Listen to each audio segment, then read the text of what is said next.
दोस्तों, तो आपका फिर से स्वागत है साहित्य विद मनीषा में। हम पढ़ रहे हैं बाणभट्ट की आत्मकथा। तो आज हम पढ़ने वाले हैं दशमोच्छ्वास। तो आइए बिना देरी के शुरू करते हैं बाणभट्ट की आत्मकथा का दशमोच्छ्वास। जिस विशाल शालमली वृक्ष के नीचे में भट्टनी को ले गया, उसके कोटर में एक छोटी सी लाल पताका, कुछ सिंदूर के थोपे और दो चार शुष्क पुष्प पड़े हुए थे। मैंने अनुमान किया कि यहाँ किसी ग्राम देवता का निवास होगा, क्योंकि आसपास की ऊबड़-खाबड़ धरती की अपेक्षा वृक्ष का मूल कुछ अधिक समोदर और उन्नत था। ग्राम देवता जब है तो ग्राम भी निश्चय ही कहीं होगा, परंतु जहाँ तक दृष्टि जाती थी वहाँ तक सरकंडों, सत्यानाशियों और कंटकारियों के विरल गुल्मों के अतिरिक्त और कुछ नहीं दिखाई देता था। कभी-कभी गंगा की धारा की ओर उड़ते हुए एकाध टिटटिभ निर्जनता का प्रतिवाद कर देते थे, नहीं तो कोई भी पक्षी वहां दिखाई नहीं देता था। सुदीर्घ शरकांतार मध्याह्न के तप्त वायुमंडल में झांय-झांय कर रहा था।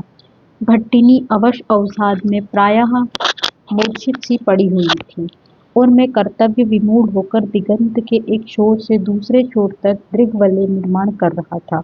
ऐसा जान पड़ता था समूचे विश्व की एक भ्रष्ट अवसन्नता वहीं केंद्रित हो गई है।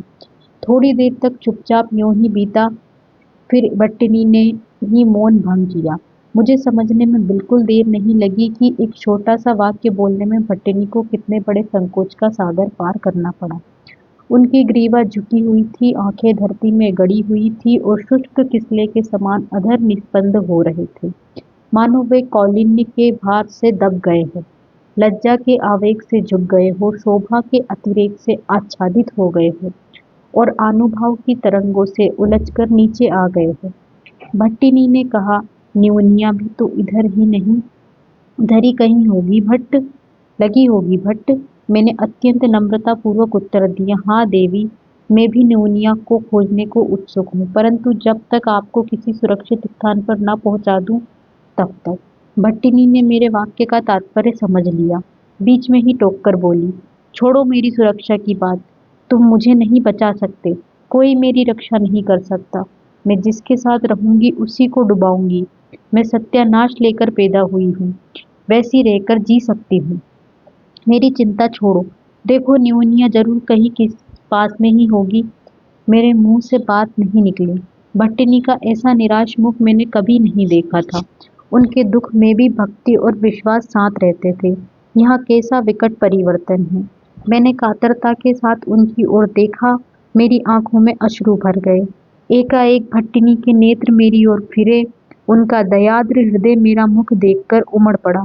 एक मुहूर्त के लिए एक भीगी हंसी की रेखा उनके सूखे अधरों पर खेल गई और फिर अविरल अश्रुधारा बह चली। हाय महाकवि, तुमने हंसी खुशी में ही जिंदगी काट दी। तुमने ऐसा करुण मोहक स्मित देखा होता तो दुनिया को बता सकते कि वहाँ कैसा था। पार्वती के लीला स्मित को तुमने अमर कर दिया है। इसलिए विनिहित पुष्प में जो पवित्रता है और निर्मल विद्रुम पात्र में रखे हुए मुक्ता फल में जो अभिजात्य है, वहाँ तुमने लक्ष्य किया था, पर इनको स्वर्ण मंदाकिनी की धारा में लुढ़कते पुढ़कते बहते उतारते तुमने नहीं देखा। यहाँ वहाँ पुष्प था जिसके विकास के क्षण भर बाद ही धारासार वर्षा हो गई। यहाँ वहाँ तारिका थी जिसके उदय होते ही कुछ झटिका से दिगंत धूसर हो गया। यहाँ वहाँ इंद्रधनुष था जिसके उठते ही झंझा ने आकाश को धूलिछन्न बना दिया। भट्टिनी सिर झुकाए रोती रही। मैं दृढ़ मूड पथराई आंखों से ताकता रहा। शालमली वृक्ष की दूसरी ओर से किसी के आने की आहट मिली। भट्टिनी उस समय भी सिर झुकाए हुए रोई चली जा रही थी। मैं थोड़ा सतर्क हुआ, सिर उठाकर देखता हूँ तो रक्तांबर धारिणी तुशील पाणी भैरवी महामाया है।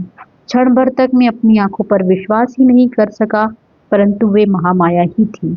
वही पिंगल जटाभार, कांचनार शोण नयन, बंधु जीव वलय के समान रक्त पुंड्र, अष्टमी के चांद के समान प्रदीप्त ललाट पट्ट और वह वहनी शिखा से लिपटी हुई, दमन कयष्टि के समान रक्तांबर समावृता तनुलता। मुझे उस अवस्था में देखकर उन्हें आश्चर्य भी हुआ और कुछ लज्जा भी। वे ना तो लौट ही सकी, ना कुछ पूछ ही सकी। शैलाधिराज तनया की भांति उनकी ना ययो न तस्थो अवस्था हो। मैं संभ्रम उठ पड़ा। साष्टांग प्रणाम करने के बाद मैंने भट्टिनी को संबोधन करके कहा, देवी उठो। पार्वती के समान प्रभावशालिनी साक्षात महामाया स्वरूप महामाया माता हमारे सौभाग्य से यहाँ आ गई है। आज परम मंगल का दिवस है। गृह गण आज प्रसन्न है। सविता आज प्रसन्नोदय है। कर्म फल आज उपारूढ़ है। देवी उठो, प्रणाम करके अपने को कृतार्थ करो। भट्टिनी को संभलने में क्षण भर की देर लगी। उनकी कमल जैसी आंखें सूजकर लाल हो गई थी। मुखमंडल की निदाग्ध ग्लिपत केतक पुष्प के समान मुरझा गया था। मेरे कहने पर वे उठी और महामाया को प्रणाम करके सिर झुकाकर खड़ी हो रही। महामाया इस प्रकार निश्चल खड़ी रही, मानो उन्होंने कोई बड़ा भारी अपराध कर दिया हो। वे एक भट्टिनी की ओर देख रही थी और एक बार मेरी ओर। लज्जा, जिज्ञासा और स्नेह तीनों ही उनके मुख पर आ आकर भाग जाते थे। मैंने उनकी जिज्ञासा को शांत करना ही पहले उचित समझा। बोला, भगवती, यही वहाँ भट्टिनी है जिनके विषय में मैंने तत्र भवान अघोर भैरव से निवेदन किया था। मैं इन्हीं का अकिंचन सेवक हूँ। इतना कहने के बाद मैं संक्षेप में कल की सारी कहानी कह गया। महामाया ने ध्यान से मेरी बात सुनी। उनके मुख से संकोच का भाव जाता रहा। मंद स्मित के साथ उन्होंने भट्टिनी के सिर पर हाथ फेरा, फिर मेरी ओर देखकर कुछ चिंता सी करती हुई बोली, साधुवत्स, तेरी कुल कुंडलिनी जागृत है। तुझे अवधूत गुरु का प्रसाद प्राप्त है। तेरी स्वामिनी की विपत्ति कट गई, पर तेरी विपत्ति अभी दूर नहीं हुई बेटा। फिर थोड़ा सोचकर बोली, आज महानवमी है। त्रिपुर सिंदूरी की जो इच्छा होगी वहाँ टल नहीं सकती। उनकी मुख मुद्रा जरा कठोर हो गई, मानो वे अपने आप ही उलझ गई। मेरे मन में भय का भाव आया और चला गया, पर महामाया गंभीर ही बनी रही। भट्टिनी भी कुछ शंकित हुई और उन्होंने प्रयत्न पूर्वक अपने मनोभावों को दबा रखा। भट्टिनी की वहाँ अवस्था देखने ही योग्य थी। घन कृष्ण केशपाक मुखमंडल पर विस्तृत हो गए थे। बड़ी बड़ी फूली आंखें झुकी हुई थी। प्रवाल ताम्र अधर युगल दृढ़ भाव से संपुटित थे। आपांडुर कपोल मंडल पर रोम राशि उद्भिन्न हो आई थी। आताम्र चिबुक रह रहकर हिल उठते थे। पाम बाहु श्याम लता की भांति झूल रहा था और दाहिना हाथ कपोत करबूर अंशुकांत में छिपा हुआ था। वे पादांगुष्ठ से धरती कुरेद रही थी और इस प्रकार मूर्तिमती चिंता बनी खड़ी थी।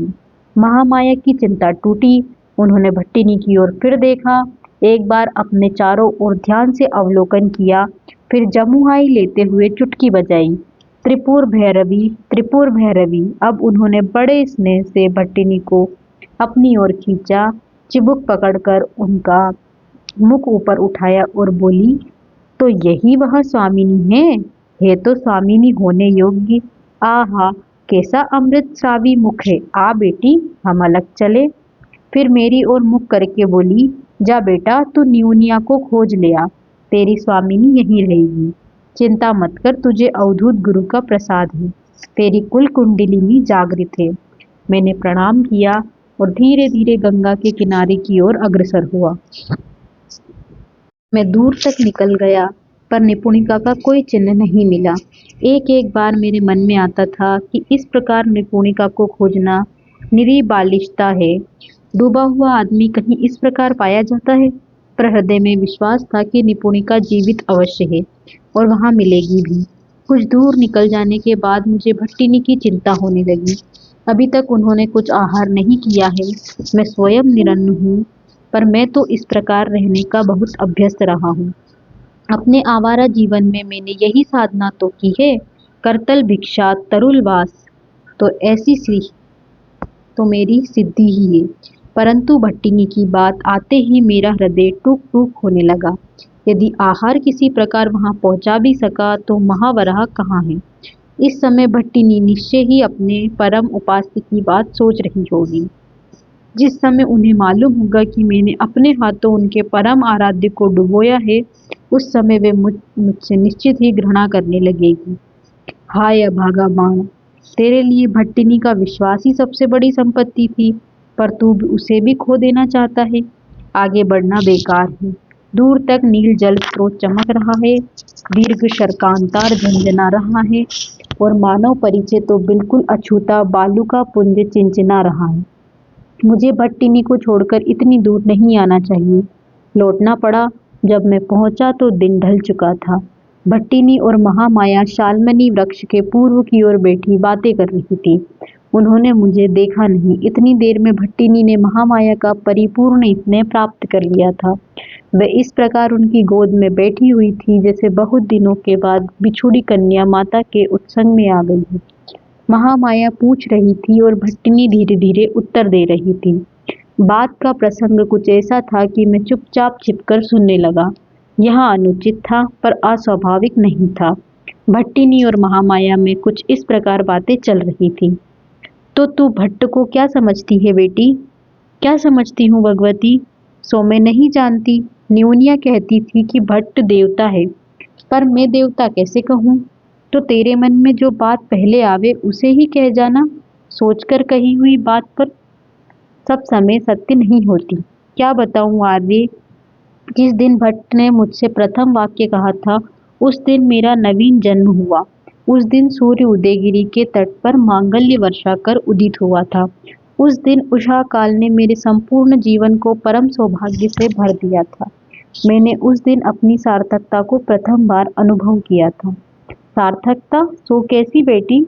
माता, भट्ट ने चकित मृग शिशु के समान मेरी ओर देखा, मानो उन्होंने कोई नवीन प्रकाश, कोई अभिनव ज्योति देखी हो। उनके दीप्त ललाट पट्ट पर भक्ति की शुभ्र किरण विराजमान थी। उनके विमल विशाल नयनों में उज्ज्वल प्रकाश इस प्रकार फूट रहा था, मानो दो ज्वलंत शुक्र ग्रह चमक रहे हो। उनकी कोमल मधुर वाणी में एक अद्भुत मिठास थी। भट्ट ने अत्यंत स्पष्ट संकोच रहित अर्थपूर्ण वाणी में दो चार वाक्य कहे। वे सामगान के समान पवित्र थे, परंतु उनका महात्म्य उससे अधिक था। राजभवन में अपने सौंदर्य की चाटुक्तियां मैंने बहुत सी सुनी है, किंतु सत्यवाणी मैंने पहली बार सुनी। मैंने प्रथम बार अनुभव किया कि मेरे भीतर एक देवता है, जो आराधक के अभाव में मुरझाया हुआ छिपा बैठा है। मैंने प्रथम बार अनुभव किया कि भगवान ने नारी बनाकर मुझे धन्य किया है। मैं अपनी सार्थकता पहचान गई। कोई नई बात नहीं है बेटी। माता, निश्चय नई बात है। यहाँ नील आकाश है, यहाँ बिलोल वायु, यहाँ निर्मल जानवी की धारा साक्षी है। नारी के लिए इतनी अर्थवती गाथा का साक्षात्कार इस भुवन मंडल में प्रथम बार हुआ है। तो तू सार्थकता किस बात को समझती है बेटी? मैं अज्ञ हूँ माता। किस शब्द का कैसा प्रयोग होना चाहिए यहाँ मुझे नहीं मालूम, पर भट्ट की वाणी सुनने के बाद मैंने पहली बार अनुभव किया, मेरा यह शरीर केवल भार नहीं है, केवल मिट्टी का ढेला नहीं है, यह उससे बड़ा है। विधाता ने जब उसे बनाया था तो उनका उद्देश्य मुझे दंड देना नहीं था। उन्होंने मुझे नारी बनाकर मेरा उपकार किया था। माँ, भट्ट इस पृथ्वी के पारिजात है, इस भवसागर के पुंडरीक है, इस कंटक में भुवन के मनोहर कुसुम है। महामाया थोड़ी देर तक चुप रही, फिर उन्होंने एक दीर्घ निश्वास लिया। क्षण भर तक पूरी शांति रही, फिर एकाएक महामाया ने पराजित की भांति कहा, क्या जाने क्या बात है बिटिया। गुरु ने मुझे बताया है कि नारी की सफलता पुरुष को बांधने में है और सार्थकता उसको मुक्त करने में। सारा जीवन में इसी विश्वास पर चलती रहूं। जब तब साधन भजन सबका एक लक्ष्य रहा है, सार्थकता। त्रिपुर भैरवी का साक्षात्कार अभी तक तो नहीं हुआ बेटी, आगे की बात गुरु जाने। पर तूने सत्य को देखा है, तेरी बात ठीक भी हो सकती है। कुछ देर कुछ भूली हुई बात को याद सी करती हुई महामाया बोली, नारी की सार्थकता, और फिर चुप हो गई। मैंने बहुत देर तक यहाँ छिपा रहना ठीक नहीं समझा। जितना सुन चुका हूँ उतना ही बहुत है। अधिक से अभिमान बढ़ेगा, मोह उद्रिक्त होगा, ममता कठिन होगी। यहीं रुक जाना अच्छा है। बाणभट्ट को जो पुरस्कार मिला है वहाँ प्राप्ति से कई लाख गुना है। उससे आगे लोभ की पराकाष्ठा होगी। मैंने कंठ से खांसने की ध्वनि की और धीरे धीरे उस ओर बढ़ा जिधर महामाया और भट्टिनी बैठी थी। आहट पाकर वे संभल गई। भट्टिनी ने केवल एक बार अपने आविलोल अपांग से मुझे देखा। मैं समझ लेना चाहती थी कि उनकी बात मैंने कहीं सुन तो नहीं ली, परंतु बाण इतना कच्चा आदमी नहीं है। सच झूठ का अभिनय करते ही उसने जीवन काट दिया है। हे स्वर्ग की देवांगना, तुमने मर्त्य के इन अभिनेताओं को समझने में गलती की है, लेकिन यहाँ प्रमाद बुरा नहीं है। महामाया मुझे देखकर प्रसन्न हुई। अपने झोले से कुछ फल मूल निकालकर उन्होंने मुझे दिए और बताया कि मेरे ना खाने से भट्टिनी अभी तक उपोषित है। भोजन के बाद मुझे फिर दूसरी ओर प्रस्थान करना पड़ा। निपुणिका को खोजना गौण था, भट्टिनी को अवसर देना प्रधान। अब की बार पूर्व की ओर चला। दिन तो पहले ही ढल चुका था। लगभग एक कोस जाने पर आभीर युवतियों का एक दल नृत्यगान करता हुआ मिला। मर्दल मुरली बजाने वाले दो तीन किशोर वय युवकों के अतिरिक्त पुरुष उनमें थे ही नहीं। स्त्रियां तरंगायित उपांत वाली लाल छाटिकाएं पहने हुए थी, नील कंचुक के ऊपर हारिद्र उत्तरीय धारण किए हुए थी। वे उन्मत्त भाव से नाच रही थी। उनके आघूर्णन वेग से तरंगायित छाटिकांत इस प्रकार भ्रमित हो उठता मानो अनुराग के समुद्र में वात्या चक्र चंचल हो उठा हो। उनकी चारियां तालान्मुख नहीं थीं, परंतु इतनी उद्दाम थीं कि उनके हारिद्र उत्तरीय और नीलकंठिकों का एक घूर्णमान चक्रवाल तैयार हो जाता था। दीर्घ वेणियां मटकन झटकन के वेग से धरती और आकाश को काली मसृण रेखाओं से पूर्ण कर देती थीं। बार बार ऊपर नीचे आने वाले लाल करतल आकाश रूप नील सरोवर में अधोमुख स्वर्ण कमलों की शोभा कर देते और क्षीर कटिप्रांत झंझा में बार बार झटका खाती हुई पार्वती शतावरी लता की भांति दर्शक को चिंता परायण बना देते थे। न जाने कब कौन सा झटका उन्हें मरोड़ दे। मैं मुग्ध भाव से इस उद्दाम मनोहर नृत्य को देखता रहा। एक बार जब नृत्य का वेग कुछ देर के लिए रुका तो मैंने मर्दल बजाने वाले युवक से उनका परिचय पूछा।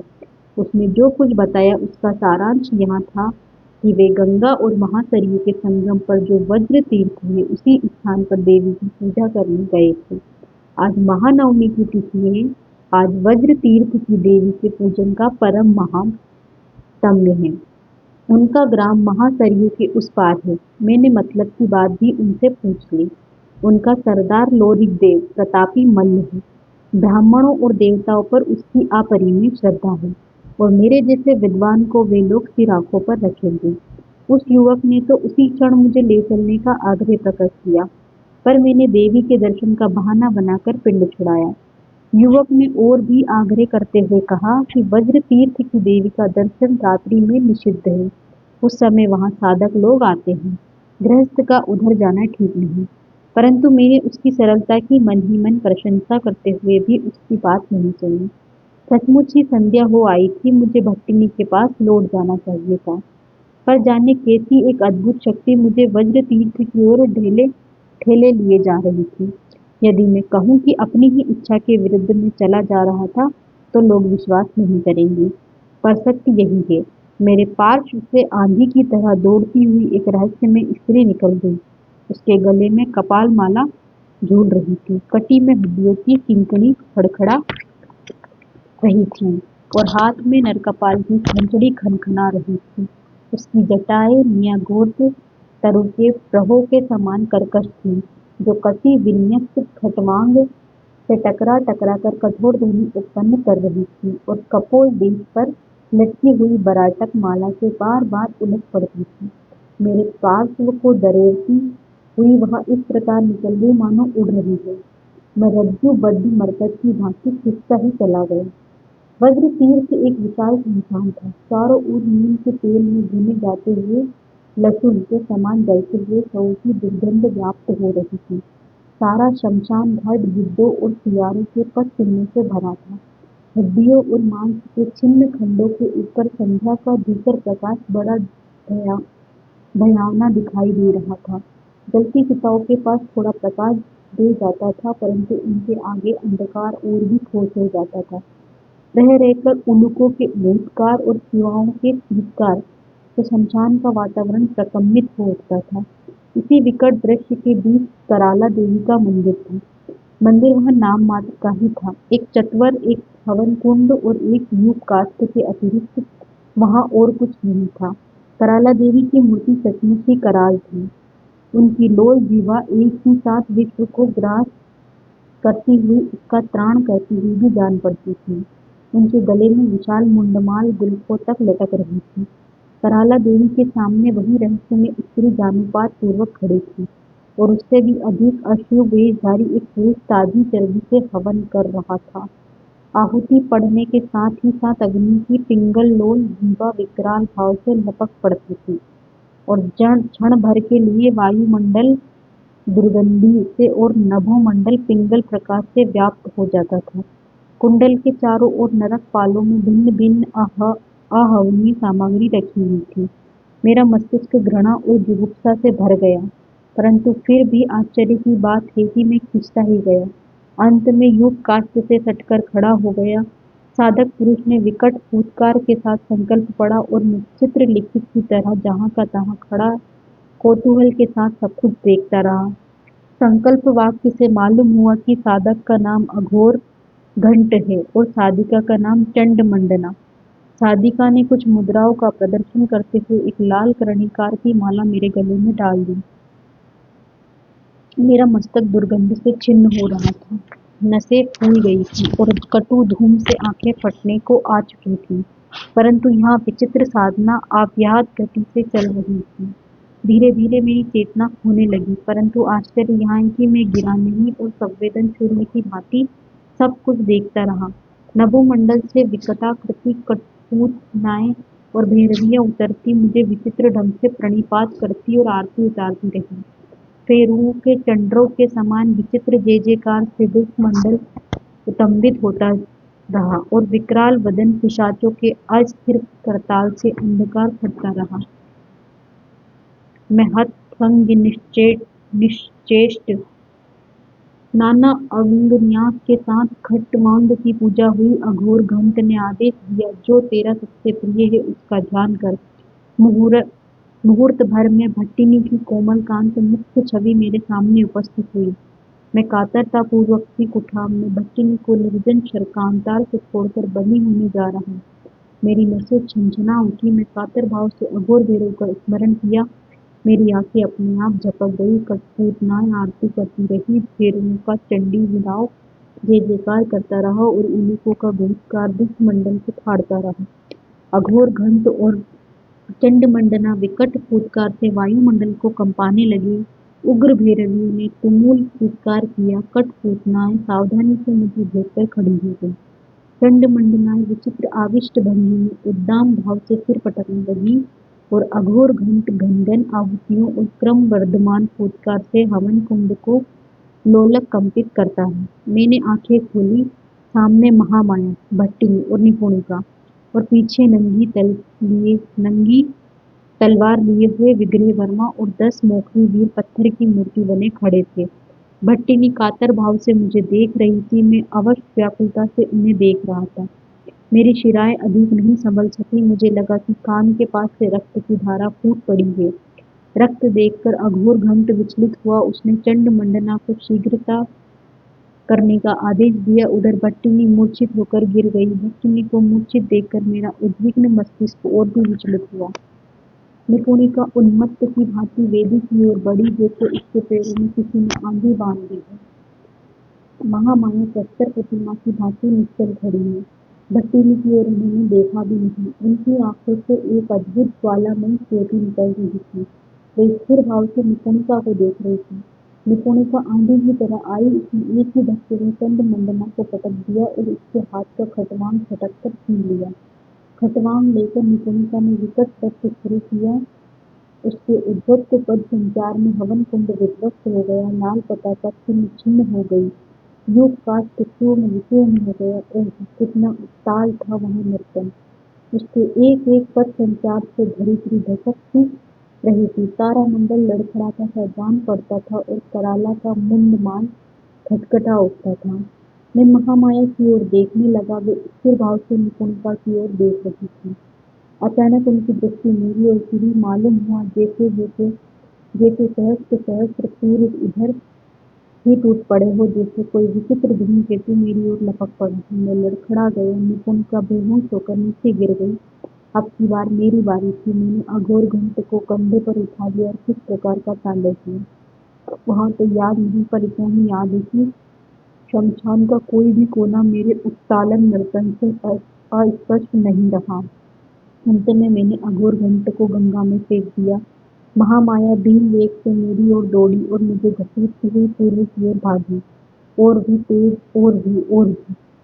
गंगा महासनी के संगम पर अवधूत महा अघोर भैरव उस शव पर आसन जमाए चुपचाप ध्यान मग्न बैठे थे। मैं बुरी तरह आँख हाँफ रहा था। मुझे पीछे ढकेलकर महामाया ने चीत्कार किया, त्राही गुरु त्राही। अघोर भैरव ने आंखें खोली और कुछ आश्चर्य के साथ बोले, महामाया, महामाया, महामाया। महामाया निश्चेष्ट हतसंग। गुरु ने मुझे देखा। मैं हाँफता हुआ कुंठित हो गया। केवल दीर्घ श्वास के साथ बोला, त्राही। अघोर भैरव ने मुझे घसीटकर शव पर खींच लिया और ललाट पर हाथ फेरा। बोले, तू तो अभी जीता है, त्रिपुर भैरवी की माया है। फिर उनके इंगित पर मैं संक्षेप में उन्हें वृत्तांत सुना गया। वे अविचलित रहे, केवल एक बार महामाया की ओर देखकर हंसे। जरा फटकारते हुए से बोले, पगली, डरती है। हाथ में थोड़ा सा जल लेकर उन्होंने महामाया के मुख पर फेंका। वे थोड़ा सचेत हुई। कुछ रुककर महामाया धीरे धीरे न जाने क्या कहा। महामाया वहां से कराला देवी के स्थान की ओर चली गई। अवधूत थोड़ी देर तक चुपचाप ध्यानस्थ बैठे रहे। उनकी कौड़ी जैसी आंखें बिल्कुल निश्चेत थीं। थोड़ी देर बाद मैंने पीठ पर हाथ फेरते हुए उन्होंने कहा, तू कवि है ना रे? अजीब प्रश्न है। इस समय कवित्व की क्या आवश्यकता है?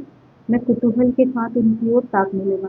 क्षण भर बाद बाबा ने डांटा, हाँ क्यों नहीं कहता अभागा? मंत्रमुग्ध की भांति मैंने कहा, हाँ अरे। बाबा ने रस लेते हुए कहा, पाषंड, पहले क्यों नहीं बोला? मैंने संकोच पूर्वक कहा, मैं नहीं जानता अरे। भट्टिनी ने मुझे कवि कहा था और आप कहवा रहे हैं। बाबा ने और भी रस लेते हुए कहा, तू अपनी भट्टिनी की स्तुति गा सकता है? मैंने तुरंत जवाब दिया, ना आर्य। क्यों रे? मैंने बता दिया कि निपुणता को वचन दे चुका हूँ। बाबा ने कहा, साधु, तो देवी की स्तुति कर सकता है? कराला कराला देवी की स्तुति? मैंने सिर झुकाकर कहा, हाँ रे। अवधूत ने कहा, अभागा, तू देवी की बलि हो रहा था। देवांगनाओं ने तेरी आरती की थी और शिवाओं ने मंगल वाद्य बजाया था, परंतु मेरा भाग्य अप्रसन्न था। तूने देवी की पिपासा शांत नहीं की। अब उनका असंतोष तो दूर कर। देख, देवी के व्यायाम मनोहर शरीर का वर्णन कर तो भला। और उपाय न था। अवधूत ने डांटा, पशु है अभागा, इसी को व्यायाम रंग से वपु कहते हैं। और सुना? मैंने सुनाया। अवधूत हंसे, बोले, तुझसे नहीं होगा, उठ, भाग यहाँ से। एकादश उच्छ्वास।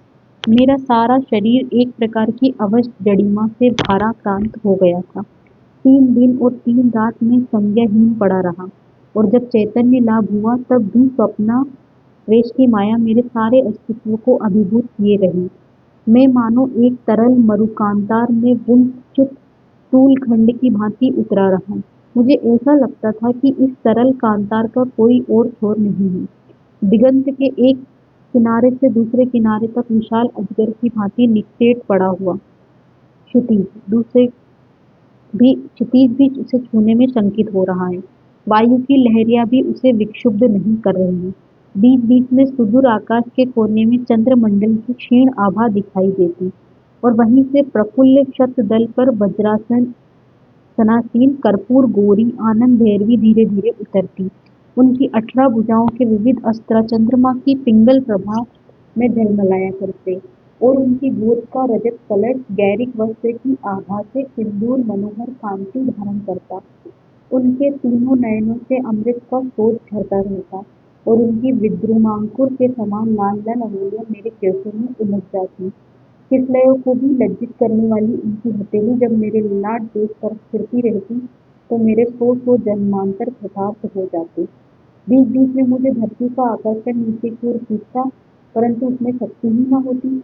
जिस दिन वहाँ आकर्षण अत्यंत प्रबल भाव से अनुभूत हुआ, उस दिन वहाँ दिग्भ्रंश अटारी सरल कामदार सदा के लिए विलुप्त हो गए। स्वप्न का आवेश टूट गया, गरिमा धुप गई, गरिमा जाती रही और आंखें खुल गई। सामने भक्तिनी बैठी थी, उनकी बड़ी बड़ी आंखें धस गई थी, मुखमंडल पांडुर हो गया था और कपोल तल फीके पड़ गए थे। निश्चय ही कई दिनों से उन्हें नींद नहीं आई थी। उनकी जागर खिन्न लाल आंखें धुली लुंठित पलाश पुष्प के समान आतप ग्लान, बंधु दिए कुसुम के समान और पिंजरबद्ध खंजन शावक की भांति दर्शक को व्यथित, खिन्न और उत्सुक बना देती थी। उनके चिकुर जाल अस्त-व्यस्त हो रहे थे, मानो संकीर्ण तरुचंड से कष्टपूर्वक निकले हुए मयूर के विक्षुब्ध भरभार हो, पुष्करणी के आलोड़ित शैवाल जल हो, या उद्वेलित मालती लता की विक्षुब्ध भ्रमर पंक्ति हो। गंगा की धारा के समान पवित्र और कैलाश के नील वनराजिगामी मार्ग के समान मनोहर उनकी सीमांत रेखा बिखरी अलक राशि में आच्छन्न हो गई थी। सदैव अवगुंठन के आश्रित केश आज उसके अभाव में सशंक से जान पड़ते थे। भट्टिनी मेरे पैरों की ओर बैठी हुई निर्निमेष भाव से मेरी ओर देख रही थी। उस दृष्टि में कारुण्य धारा उमड़ रही थी। मैंने स्पष्ट ही लक्ष्य किया कि मेरी आंखों से खुलते ही भट्टिनी का रोम रोम उल्लसित हो गया, जैसे शोभा के समुद्र में अचानक ज्वार आ गया है। परंतु भट्टिनी इसके लिए तैयार नहीं थी। उन्हें शीघ्र ही मेरी संज्ञा के लौट आने की शायद आशा नहीं थी। वे कुछ झेप सी गई। उनके पारिजात पल्लवों के समान सुकुमार मनोहर हाथ तेजी से उत्तरीय की ओर खोजने दौड़ पड़े। एक निमेष बीतते न बीतते भट्टिनी का कपोत करवूर अंशुकांत सीमांत रेखा पर आ गया, मानो विद्युल्लता ने चंद्रमा पर नील मेघ पटल का आवरण डाल दिया हो, मानो मृणाल नाल ने कमल पुष्प को पत्तों से ढक दिया हो, मानो विद्रुमलता ने तरंगों से जल देवता को छिपा लिया हो। भट्टिनी को उस प्रकार बैठी देखकर मेरा चित्त उत्क्रांत होने लगा। एक दुर्निवार संभ्रम वेग मुझे ढेलकर उठने को बाध्य करने लगा, पर भट्टिनी ने मुझे उठने से रोका। उनके स्नेह मेदुर नयनों में बाष्प बिंदु भर आए थे। उनके म्लान मुखमंडल में लालिमा का संचार हो गया था और संपूर्ण सत्ता से एक कातर प्रार्थना प्रतिध्वनित हो रही थी। मुझे निषेध करने के लिए उन्होंने आयास पूर्वक अपने कोमल करतलों से मुझे दबाया। उनके मुख से केवल एक ही शब्द निकल सका, नहीं। उनका गला रूंधा हुआ था, दृष्टि कातर थी, करतल श्वेत धारा से आर्द्र था। मुझ में तब भी उठने की शक्ति नहीं थी। मैंने आंखें मूंद ली और भट्टिनी की स्नेह मेदुर मुखश्री का ध्यान करने लगा। कहाँ भटक रहे हैं उस मर्त्यलोक वातुल कवि? लक्ष्मी क्या स्वर्ग में रहती है? इस पृथ्वी पर ही तो वे अवतीर्ण हुई हैं। भट्टिनी से बढ़कर किस श्री शालिनी की कल्पना हो सकी है? इन पाणी पल्लवों के आगे स्वर्ग का क्या पारिजात पल्लव, कितनी तुच्छ कल्पना है। और काल्पनिक अमृत क्या इस करतल स्रावी श्वेत धारा से अधिक शामक होता होगा? मेरा मन प्राण आत्मा सब कुछ मानो आनंद स्रोत में निमज्जित हो गए। मेरी आंखें मंद ही रहीं। मैं क्षण भर के लिए मोहाविष्ट सा हो रहा। इसी बीच महामाया आकर मेरे सिरहाने बैठ गई और बड़े स्नेह के साथ मेरी भ्रुकुटियों के अंतराल को धीरे धीरे सहलाने लगी। मुझे इस मात्र स्नेह का आस्वाद स्वप्नावेश में आनंद भैरवी के हाथों हो चुका था। मैं अर्ध चेतन सा उसी प्रकार पड़ा रहा। महामाया ने भट्टिनी की आंखों में आंसू देखकर स्नेहपूर्वक डांटते हुए कहा, फिर रो रही थी ना? भोली है तू, मेरे ऊपर तेरा विश्वास नहीं है ना? क्या हुआ है भट्ट को जो तू इस प्रकार रो रही है? आज इसे अवश्य चैतन्य लाभ होगा। सम्मोहन की क्लांति है बिटिया। 72,000 नाड़ियों को रोमकूपों के भीतर से चूर करके सम्मोहन का प्रयोग मन को अभिभूत करता है, नाग और कूर्म प्राणों को रुद्ध कर देता है, कुरुकुल को नाभि कूप में गाड़ देता है और देवदत्त तथा धनंजय को त्वगींद्रिय में निरुद्ध कर देता है। विकट क्लांति होती है इसकी। बिल्कुल चिंता मत कर बिटिया, आज भट्ट की नाड़ियाँ स्वस्थ है, कलाएँ उद्बुद्ध है, द्वार रुद्ध है। यहाँ देख अलम्बुसा और पयस्विनी कितनी स्वस्थ है। अभी इसकी आंखें खुली जाती हैं। निपुणिका में अभी देर है। प्रति प्रसव की क्लांति और भी कठिन होती है। घबराती नहीं है ना? छी, ऐसा भी व्याकुल हुआ जाता है? भट्टिनी ने केवल रुद्ध कंठ से कहा। ना। महामाया ने मेरे ललाट पर हाथ फेरते हुए कहा, मुझे आश्चर्य होता है कि भट्ट किस प्रकार सम्मोहन का शिकार हो गया। उसकी कुल कुंडलिनी जागृत है, उसे अवधूत गुरु का प्रसाद प्राप्त है। देख बिटिया, भट्ट की मनोगमा पांचों नाड़ियां अपूर्ण स्वस्थ है। यहाँ देख कल्पिका है, इससे संकल्प होता है कि यहाँ विकल्पिका है। इससे मन में विकल्प होते हैं, यहाँ स्थिवा है। इससे जड़ता आती है, यहाँ मूर्छना है। इससे मूर्छा होती है, यहाँ मन्या है। इससे मनन शक्ति प्राप्त होती है। भट्ट की स्थिवा कमजोर है, अब ठीक हो जाएगी, मगर अद्भुत शक्ति है निपुणिका की नाड़ियों में। एक बात बताऊं बेटी, निपुणिका महामाया स्वरूप है, उसे सामान्य नारी ना समझ। सम्मोहन का प्रति प्रसव बड़ा कठिन होता है। बेटी प्रथम बार में 10 पल भी नहीं संभाल सकी थी। उफ, महामाया मानो कुछ भूल गई हुई बात सोचने लगी। फिर एकाएक बोली, आज तो मुझे जाना होगा बेटी, अक्षय तृतीया में सब अधिक देर नहीं है। यहाँ तुझे कोई भय नहीं है, लोरिक देव बड़ा धार्मिक सामंत है, तुझे कोई कष्ट नहीं होगा। क्या कहती है, जाऊं ना? भट्टिनी ने दृढ़ता के साथ संक्षेप उत्तर दिया। ना। महामाया गुनगुनाती हुई मानो अपने आप से ही बोली। फिर माया के कंचुक में कसी जा रही हूँ। त्रिपुर भैरवी, तुम्हारी लीला अपरंपार है। काल नियति राग विद्या कला माया के कंचुक है, पर सत्य है, इन्हें अतिक्रमण कौन कर सकता है? त्रिपुर सुंदरी की लीला? भट्टिनी ने चिंतित होकर कहा। मैं तप में विघ्न पैदा कर रही हूँ माता। महामाया ने स्नेहपूर्वक कहा। नारे ना, मैं विघ्नों की पूजा का ही तो तप कर रही हूँ। विघ्न ही तो मेरे उपास्य है। तेरे शास्त्रों के अनुसार तू भी तो एक विघ्न ही है। विधाता ने विघ्न के रूप में ही तो सुंदरियों की सृष्टि की थी। क्यों रे, तू अपने को किसी का विघ्न नहीं समझती? भट्टिनी ने सहज भाव से उत्तर दिया। तुम्हारे लिए ही क्या विघ्न नहीं बन रही हूँ? मेरे लिए नहीं, मैं स्वयं विघ्न रूपा हूँ। ना, तू नहीं समझेगी। तो नारी का जन्म विघ्न के लिए हुआ है माता। इतिहास तो यही कहता है रे। पुरुषों के समस्त वैराग्य के आयोजन, तपस्या के विशाल मठ, मुक्ति साधना के अतुलनीय आश्रय नारी की एक बंकिम दृष्टि में ही तो ढह गए। क्या यह दृष्टि सत्यनाशिनी नहीं है? थोड़ी देर तक निस्तब्धता रही।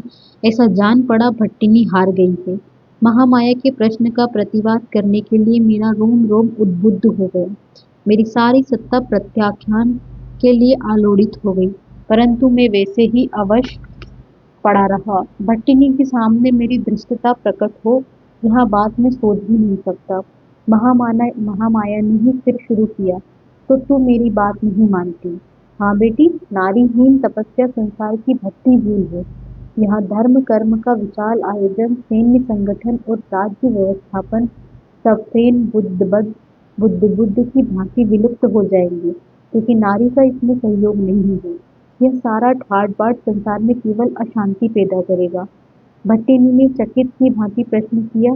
तो माता के स्त्रियां सेना में भर्ती होने लगी या राजगद्दी पाने लगी तो यह अशांति दूर हो जाएगी? महामाया हंसी, बोली, सरला हेतु, मैं दूसरी बात कह रही थी। मैं नारी को कोई महत्वपूर्ण वस्तु नहीं मानती। तुम्हारे इस भट्ट ने भी मुझसे पहली बार इसी प्रकार प्रश्न किया था। मैं नारी तत्व की बात कह रही हूँ रे। सेना में अगर पिंड नारियों का दल भर्ती हो जाए तो जब तक उसमें नारी तत्व की प्रधानता नहीं होती तब तक अशांति बनी ही रहेगी। मेरी आंखें बंद थीं, खोलने का साहस मुझ में नहीं था, परंतु मैं कल्पना के नेत्रों से देख रहा था कि भट्टिनी के विशाल नयन आश्चर्य से अकर्ण विस्फारित हो गए हैं। जरा आगे झुककर उन्होंने कहा, मैं नहीं समझी। महामाया ने दीर्घ श्वास लिया, फिर थोड़ा हंसकर बोली, परम शिव से दो तत्व एक ही साथ प्रकट हुए थे, शिव और शक्ति। शिव विधि रूप है और शक्ति निषेध रूपा। इन्हीं दो तत्वों के प्रस्पंद विस्पंद से यह संसार आविर्भूत हो रहा है। पिंड में शिव का प्राधान्य ही पुरुष है और शक्ति का प्राधान्य नारी है। तू क्या इस मांस पिंड को स्त्री या पुरुष समझती है? ना सरले, यह जड़ मांस पिंड है, न नारी है न पुरुष। वह निषेध रूप तत्व ही नारी है। निषेध रूप तत्व याद रख। जहाँ कहीं अपने आप को उत्सर्ग करने की, अपने आप को खपा देने की भावना प्रधान है, वही नारी है जहाँ कहीं दुख सुख की लाख लाख धाराओं में अपने आप को दलित डाक्चा के समान निचोड़कर दूसरे को तृप्त करने की भावना है, वही नारी तत्व है। या शास्त्रीय भाषा में कहना ही हो तो शक्ति तत्व है। हाँ रे, नारी निषेध रूपा है। वह आनंद भोग के लिए नहीं आती, आनंद लुटाने के लिए आती है।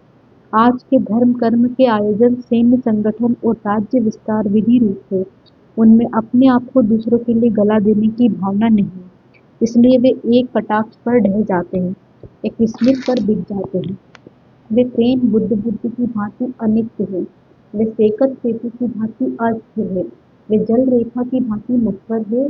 उनमें अपने आप को दूसरों के लिए मिटा देने की भावना जब तक नहीं आती तब तक वे ऐसे ही रहेंगे।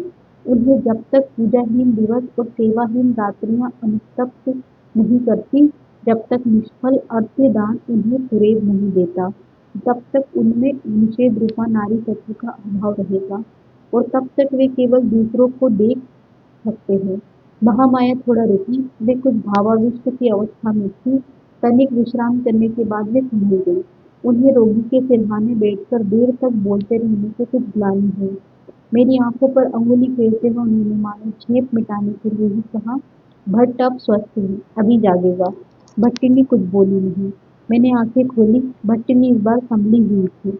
उनके बड़े बड़े नयन महामाया के व्याख्यान जन्य आश्चर्य से अब भी मुक्त नहीं हो सके थे। अब भी उड़ने के लिए सावधान खंजन छाव की तरह उत्क्षिप्त घुटुतियों में झूल रहे थे। महामाया ने जब धीरे धीरे प्रश्न किया कि कैसा लग रहा है, तो वे आग्रहपूर्वक झुक आई। मैंने संकेत से बताया कि स्वस्थ हूँ। अब भी मेरे अंदर बोलने की शक्ति नहीं थी। महामाया और भट्टिनी की बातचीत से ही मुझे मालूम हुआ कि मैं लोरिकदेव नामक आभीर सामंत के घर में हूँ और निपुणिका भी कहीं इधर ही शय्याशयी पड़ी है। इसलिए बहुत आयासपूर्वक मैंने पूछा कि निपुणिका की क्या हालत है। महामाया ने बोलने से मुझे रोकते हुए कहा, ठीक है। 3 दिन बाद मैं संपूर्ण स्वस्थ हो गया। आभीर सामंत ने दूध घी से हमें स्नान करा दिया। इतना अतिथि वत्सल व्यक्ति मैंने पहले नहीं देखा था। इस बीच महामाया विंध्यगिरि के किसी अज्ञात शक्तिपीठ को चली गई। निपुणिका की संज्ञा लौट आई, यद्यपि वहाँ भी अत्यंत क्षीण है। भट्टिनी में स्वाभाविक ज्योति फिर से प्रतिष्ठित हो गई। विग्रह वर्मा और उसके सैनिक वज्र तीर्थ के पास ही कहीं नौका रोके पड़े हुए हैं। वे नित्य आकर हमारी खबर ले जाते हैं। मैं सब मिलाकर प्रसन्न ही हूँ। सोच रहा हूँ कि निपुणिका अच्छी हो जाए तो शीघ्र ही मगध की ओर चल दूँ। परंतु इस बीच एक ऐसी घटना हो गई कि मेरी सारी योजना चौपट हो गई। मैं भद्रेश्वर दुर्ग के पश्चिमी प्राचीर पर खड़ा होकर सूर्यास्त का सौंदर्य देख रहा था। सूर्यमंडल अपने किरण जाल को ऊपर की ओर समेट रहा था। ऐसा लग रहा था मानो दिवस लक्ष्मी आकाश के पश्चिम प्रांत से नीचे की ओर चली जा रही है और उनके द्रुत संचारित चरणों से पद्म रागमणि के नुपुर खिसककर पीछे छूट गए हैं। सूर्यबिंब ने सारा दिन करपुटों से जो कमल पराग संग्रह किया था वह मानो अचानक ढरक गया और सारा आकाश पद्म राग के रस से पिंजर हो गया। क्रमशः पश्चिम दिग्वधु के कानों को सुशोभित करने वाले रक्तोत्पल के समान मनोहर सूर्यमंडल अस्त हो गया। आकाश रूप सरोवर में संध्या रूपी पद्मिनी प्रकाशित हो उठी। कृष्णा गुरु के पंख से निर्मित पत्रलेखा की भांति तिमिर रेखा दिंग मुखों में परिव्याप्त हो उठी और उससे संध्या की लालिमा इस प्रकार आच्छादित हो गई मानो भ्रमर भूषित नीलोत्पलों ने रक्त पद्म के सरोवर को आच्छादन कर दिया हो। धीरे धीरे निशा विलासिनी के अवतंस पल्लव की भांति शोभमान संध्या राग विलुप्त हो गया। पारावत गण भवन वल्लभियों में लौटने लगे मानो अट्टालिका स्थित भवन लक्ष्मी ने नेत्र विहार के लिए कानों में नील कमल धारण कर लिया हो। जलहारी रमणियों का संचरण बंद हुआ और नुपुरों की झुनझुन के साथ ही भवन दीर्घिका के सारसों का क्रींकार भी शांत हो गया। हाथियों को नींद आने लगी, इसलिए उनके गंड स्थल से धाराजल का चूना शांत हो जाने से वायुमंडल कुछ हल्का जान पड़ने लगा और दिन भर की आताप क्लांत वनचारी वायु धीरे धीरे बहकर शांति दूर करने लगी। मैं उठकर चलने की सोच ही रहा था कि एक आभीर सैनिक ने अभिवादन किया। मैं आशीर्वाद देकर पूछा, कुछ कहना चाहते हो भद्र? सैनिक ने अत्यंत कातर क्षमा याचना के साथ कहा, अपराध मार्जित हूँ आज, ब्राह्मण की शपथ है इसलिए आपको कष्ट दे रहा हूँ। यहाँ कहकर सैनिक ने एक पत्र दिया और प्रणाम करके चला गया। उस समय चारों ओर अंधकार घना हो गया था, पत्र पढ़ सकना संभव नहीं था, परंतु सैनिक ने जिस ढंग से पत्र दिया उससे कुतूहल बढ़ गया। तुरंत पत्र पढ़ने की व्याकुलता में मैं चंचल हो उठा। अपने आवास पर लौटा तो देखा कि भट्टिनी उत्सुकता के साथ मेरी प्रतीक्षा कर रही है। आते ही उन्होंने मृदु तिरस्कार के साथ कहा, इतनी देर करना ठीक नहीं है। उनकी आंखें नीचे झुकी हुई थी, अधरोष्ट कुंचित थे और चिबुक भारग्रस्त था। स्पष्ट ही भट्टिनी को मेरे देर से आने के कारण खींच हुई थी, पर सहज अभिजात तिगोरे से उस क्रोध में भारीपन आ गया था। उनकी वाणी में शासन का ओज था, अधिकार का स्वर था, स्नेह की मृदुता थी। मैंने संभ्रम उत्तर दिया कि मैं दुर्ग में ही था। क्षण भर के लिए मैं चिंतित भी हुआ कि इतना क्या सह होगा, परंतु मुझे चिट्ठी पढ़ने की जल्दी थी। सीधे अपने शयन के पास गया, वहां दीपक रखा था। पत्र खोलकर पढ़ने लगा। पत्र अशुद्ध संस्कृत में लिखा था, जान पड़ता कि किसी गंवार ने उसकी प्रतिलिपि की है, परंतु उससे चिट्ठी के भावार्थ को समझने में बाधा नहीं पड़ी। चिट्ठी की प्रत्येक पंक्ति मेरे रक्त में सनसनी पैदा करने लगी, मेरी शिराओं में विचित्र विलोड़न करने लगा। मुझे ऐसा लगा कि फिर मूर्छित होकर शैय्याशायी हो जाऊंगा। मैंने पत्र कई बार पढ़ा। जब अपने को संभालने में समर्थ हो सका तब रात्रि एक पहर बीत चुकी थी। पत्र में लिखा था, स्वस्ति पुरुषों से सामदेव की कौथिमी शाखा का अध्यायी जैमिनी गोत्रोत्पन्न कान्य कुब्ज धर्मोर शर्मा ब्राह्मणों और श्रमणों के नाम पर, देव मंदिरों और विहरों के नाम पर, स्त्री और बालकों के नाम पर समस्त आर्यावर्त के निवासियों को आवेदित करता है। भाइयों, फिर प्रत्यंत दस्यु आ रहे हैं। देवता भी जिस आर्य भूमि में निवास पाने की उत्साह करते हैं, उस पवित्र भारत भूमि की अट्टालिका फिर भस्म होगी। फिर वे दिनांतकालीन प्रचंड आंधी से छिन्न भिन्न मेघ पटल की भांति श्रीहीन को हो जाएगी। शंख और घंटा निनाद से मुखरित राजपथ फिर शगालों के विकट नाद से भयंकर हो उठेंगे। अंतःपुर की ललनाओं की विलास पुष्करनियां जंगली भैंसों के लौटने से फिर गंदली होगी। सुवर्ण यष्टियों पर विहार करने वाले क्रीड़ा मयूरों के बर्हभार फिर दावाग्नि से झुलस जाएंगे। मंदिरों और विहारों की सीढ़ियों पर फिर जंगली वृकों की घुड़दौड़ होगी। शस्य श्यामला आर्य भूमि फिर से रक्त और भस्म के कीचड़ से भयंकर हो उठेगी। भाइयों, प्रत्यंत दस्यु आ रहे हैं। किसने प्रत्यंतों को आज तक रोक रखा था? विषम समय विजयी भालिक विमर्दन प्रत्यंत बाड़व अज्ञात प्रतिस्पर्धी विकट देवपुत्र तुवर मिलिन्य। देव मंदिरों और विहारों के रक्षक, स्त्रियों और बालकों के मानदाता, ब्राह्मणों और श्रमणों की आश्रय भूमि देवपुत्र आज विषम शोक सागर में निमग्न है। उनकी प्रणादिका कन्या को दस्युओं ने अज्ञात स्थान में पहुंचा दिया है। देवपुत्र आज मंत्रोक्ति रुद्रवीर्य काल सर्प की भांति अपने विष से आप ही जल रही हैं। कौन है जो देवपुत्र का इस शोक सागर से उद्धार करेगा? कौन है जो प्रत्यंत दस्युओं को उत्पाटन में फिर से निमित्त बनेगा?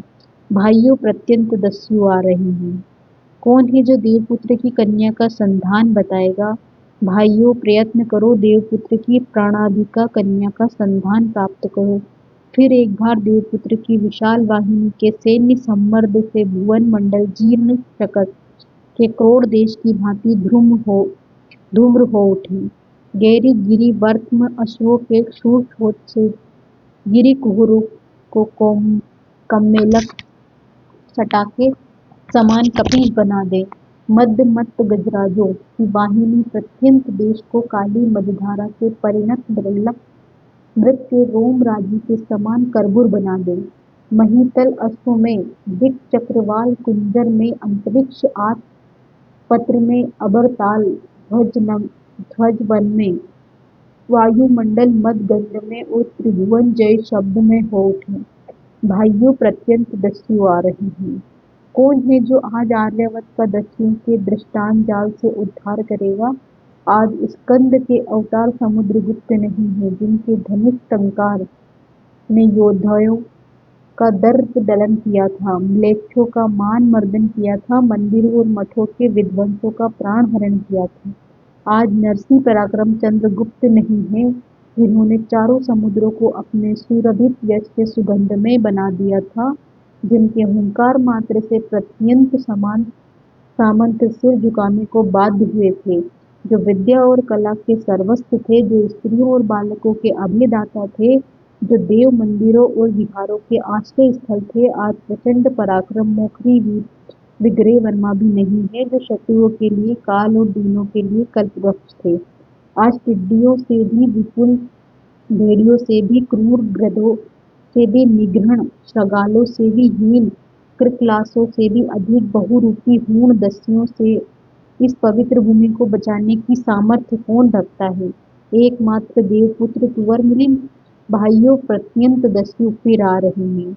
जय हो उस अज्ञात प्रतिस्पर्धी विकट देवपुत्र कुंवर मिलिंद की, जय हो उस आर्य भूमि की।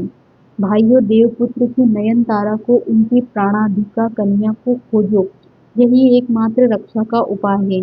मैं ब्राह्मणों और श्रमणों के नाम पर, देव मंदिरों और विहारों के नाम पर, स्त्रियों और बालकों के नाम पर, विद्वानों और तपस्वियों के नाम पर भूमि के निवासियों को आवेदित करता हूँ, भाइयों, प्रत्यंत दस्यु फिर आ रहे हैं।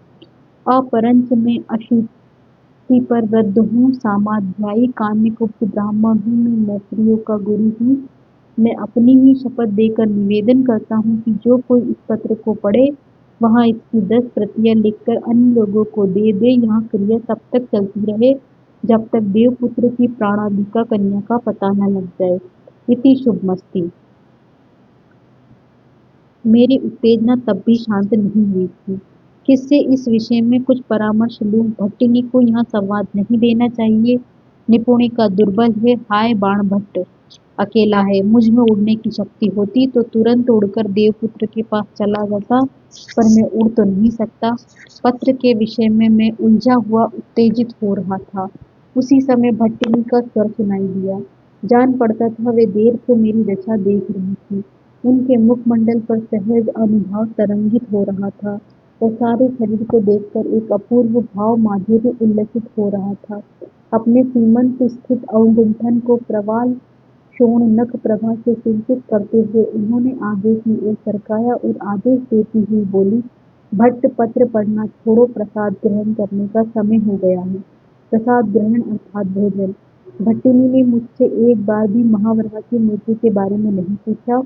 वे समझ गई थी कि मैंने गंगा की धारा में मूर्ति का विसर्जन कर दिया होगा। मैं जानता हूँ कि इस बात से उन्हें कितना क्लेश पहुंचा होगा, परंतु इस कुसुम कोमल शरीर में कितना गंभीर हृदय है, इस लघु काया में कैसा कौलीन्य तेज है, इस छोटी अवस्था में कैसी अनुभावशालीनता है। भट्टिनी को आशंका है कि मुझ पूछने से मुझे क्लेश होगा, इसलिए उन्होंने पूछा ही नहीं। परंतु महावरा की पूजा एक दिन भी बंद नहीं हुई। जलोग मगना सचराचरा धरा का मोहन स्तव कभी नहीं रुका है। प्रसाद पाने के सौभाग्य से हम कभी वंचित नहीं हुए हैं। मैंने विनयपूर्वक उत्तर दिया कि अभी चलता हूँ। भट्टिनी लौटने लगी, फिर एक क्षण के बाद मेरी ओर घूम गई। अब की बार उन्होंने थोड़ा हंसने का प्रयत्न किया। एक पवित्र आलोक से सारा घर जगमगा उठा, मानो एक ही साथ 100 आरात्रिक प्रदीप जल उठे। भट्टिनी के चेहरे पर बहुत दिनों बाद आज स्मित रेखा दिखाई दी। मेरा व्याकुल और उद्विग्न चित्र इस शामक मुस्कान से बहुत शांत हो गया। उत्साहावेश से मैंने अनावश्यक प्रश्न किया, कुछ आज्ञा है देवी? भट्टिनी ने और भी प्रसन्नता प्रकट की। बोली, इस पत्र से इतने उत्तेजित क्यों हो गए भट्ट? मेरे मन में अज्ञात आशंका प्रादुर्भाव हुआ। क्या भट्टिनी ने इसे पढ़ लिया है? मैंने शंकित भाव से कहा, पत्र का विषय कुछ चिंतित करने वाला ही है देवी, पर सेवक का अपराध मार्जित हो, मैं इस एक विषय को आपसे छिपा रखने की अनुमति चाहता हूँ। भट्टिनी ने मेरे मनोभाव का रस लेते हुए कहा, बहुत गोपनीय है क्या? और मधुर हंसी से खिलखिला उठी। मैं भट्टिनी के विनोद का रस ले सकता था, पर भट्टिनी को माँ को क्या मालूम कि मेरा चित्त कितना उद्विग्न है। मैंने गंभीरता के साथ ही उत्तर दिया, हाँ देवी, कुछ दिन तक आपसे इस संवाद को छिपा रखना ही श्रेयस्कर समझता हूँ। भट्टिनी ने निष्ठुरतापूर्वक और भी छेड़ा। मैं विघ्न बन सकती हूँ? यही बात है ना? मैं हतबुद्धि? थोड़ी देर तक मंद मधुर स्मित में मेरी व्यवस्था को उकसाती हुई वे खड़ी रही। फिर सहज भाव से बोली, आभीर सामंत की रानी ने मुझे भी एक प्रति भेजी है। मैं इसे पढ़ चुकी हूँ। चलो, इसमें उत्तेजित होने की क्या बात है? मैं आश्चर्य में निमग्न सा हो गया। देर तक भट्टिनी की विनोद प्रफुल्ल मुखचिरी की ओर आवाज देखता हुआ बोला, धन्य हो देवी, देवपुत्र की उपयुक्त कन्या हो, जिसका कौन इस प्रकार धीर रह सकता था। उपयुक्त स्थल में देवपुत्र का पक्षपात है। समुद्र से ही कौस्तुभमणि का प्रादुर्भाव हो सकता है। पृथ्वी से ही जानकी का जन्म संभव है। हिमालय से ही पार्वती की उत्पत्ति हो सकती है। विष्णु चरण से ही गंगा प्रवाहित हो सकती है। ब्रह्मा से ही त्रयी विद्या प्रादुर्भूत हो सकती है। ऐसे समय में मानसिक वेगों को धारण करना देवपुत्र की कन्या का ही कार्य है। आश्वस्त हूँ देवी, आर्याव्रत आज कृतार्थ है। देव मंदिर और विहार आज सुरक्षित है। ब्राह्मण और श्रमण आज तीर्थ विघ्न है। तरुणियाँ और बालक आज निश्चिंत है। आज धरित्री प्रसन्न है। दिशाएं निर्मल है। वायु पवित्र है। प्रत्यंत समुद्र में फिर बाड़ावग्नि की ज्वाला धधकेगी। देवपुत्र की भुजारूप सहनिशिका में आज फिर पाप दस्यु की आहुति होगी। देवी, मैं धन्य हूँ। भट्टिनी अविचलित चित्त से मेरी स्तुति सुन रही थी। उनमें एक दिव्य ज्योति प्रत्यक्ष दिखाई दे रही थी। मुझे ऐसा लगता था कि पार्वती ही भक्ति की स्तुति सुनने के लोभ से रुक गई है। मैंने दीप्ति श्रद्धा के साथ और कहना शुरू किया। भट्टिनी ने डांटा, क्या यह बालकों की भांति उत्तरल भाव है भट्ट? मैं देवी नहीं हूँ, हाड़ मास की नारी हूँ। मैं विघ्न स्वरूपा हूँ, परंतु मैं जानती हूँ कि मेरा विघ्न रूप होना ही विश्व का परित्राण है। तुम्ही ने मुझे ज्ञान दिया है भट्ट, और तुम ही उसे भुलवाने को प्ररोचित कर रहे हो। मैं हूँ चंद्र दीदी की 100 बालिकाओं के समान एक सामान्य बालिका। मैं हूँ तुम्हारी भट्टिनी। अचानक वे रुक गई। कुछ कहती कहती भी ना कह सकी। केवल बाष्परुद्ध कंठ से उपसंहार करती हुई बोली, मैं देवी नहीं हूँ, चलो प्रसाद लो। भट्टिनी चली और मैं अपने ही ऊपर झुंडलाया हुआ उनके पीछे हो लिया। तुम कह सकती हो देवी, तुम देवी नहीं हो, पर जिस दिन से तुम्हें देखा है उस दिन से मेरा सारा अंतरंतर अपने को निःशेष करके तुम्हारी सेवा के लिए ढरक जाना चाहता है। संपूर्ण अस्तित्व परिणाम रक्त दाढ़ी में फल की तरह तुम्हारे लिए फट पड़ता है। सारी वाग धारा उद्वेल जलराशि की भांति तुम्हारी सत्ता को निमज्जित कर लेना चाहती है। यहाँ क्या बालकोचित उत्तरल भाव है? मैं अकिंचन हूँ, साधनहीन हूँ, पथभ्रांत हूँ। मेरे पास है ही क्या जिसे तुम्हारी पूजा करूं? तुम देवी हो, 100 बार प्रतिवाद करो तो भी देवी हो। इस कलुष पंकित संसार सागर की प्रफुल्ल पद्मिनी, इस धूली धूसर वनभूमि की मालती लता हो। लाख लाख सामान्य बालिकाएं आज आर्याव्रत को महानाश के गह्वर में गिरने से नहीं बचा सकती। तुम बचा सकती हो। मेरा क्षोभ मेरे चेहरे पर जरूर प्रतिफलित हुआ होगा, क्योंकि भट्टिनी ने मेरी ओर फिरकर कई बार देखा। प्रसाद देते समय उन्होंने जरा दुलार करते हुए कहा, बुरा मान गए भट्ट? मैंने करुण भाव से उनकी ओर देखा। भट्टिनी का चित्त आज कुछ प्रसन्न था।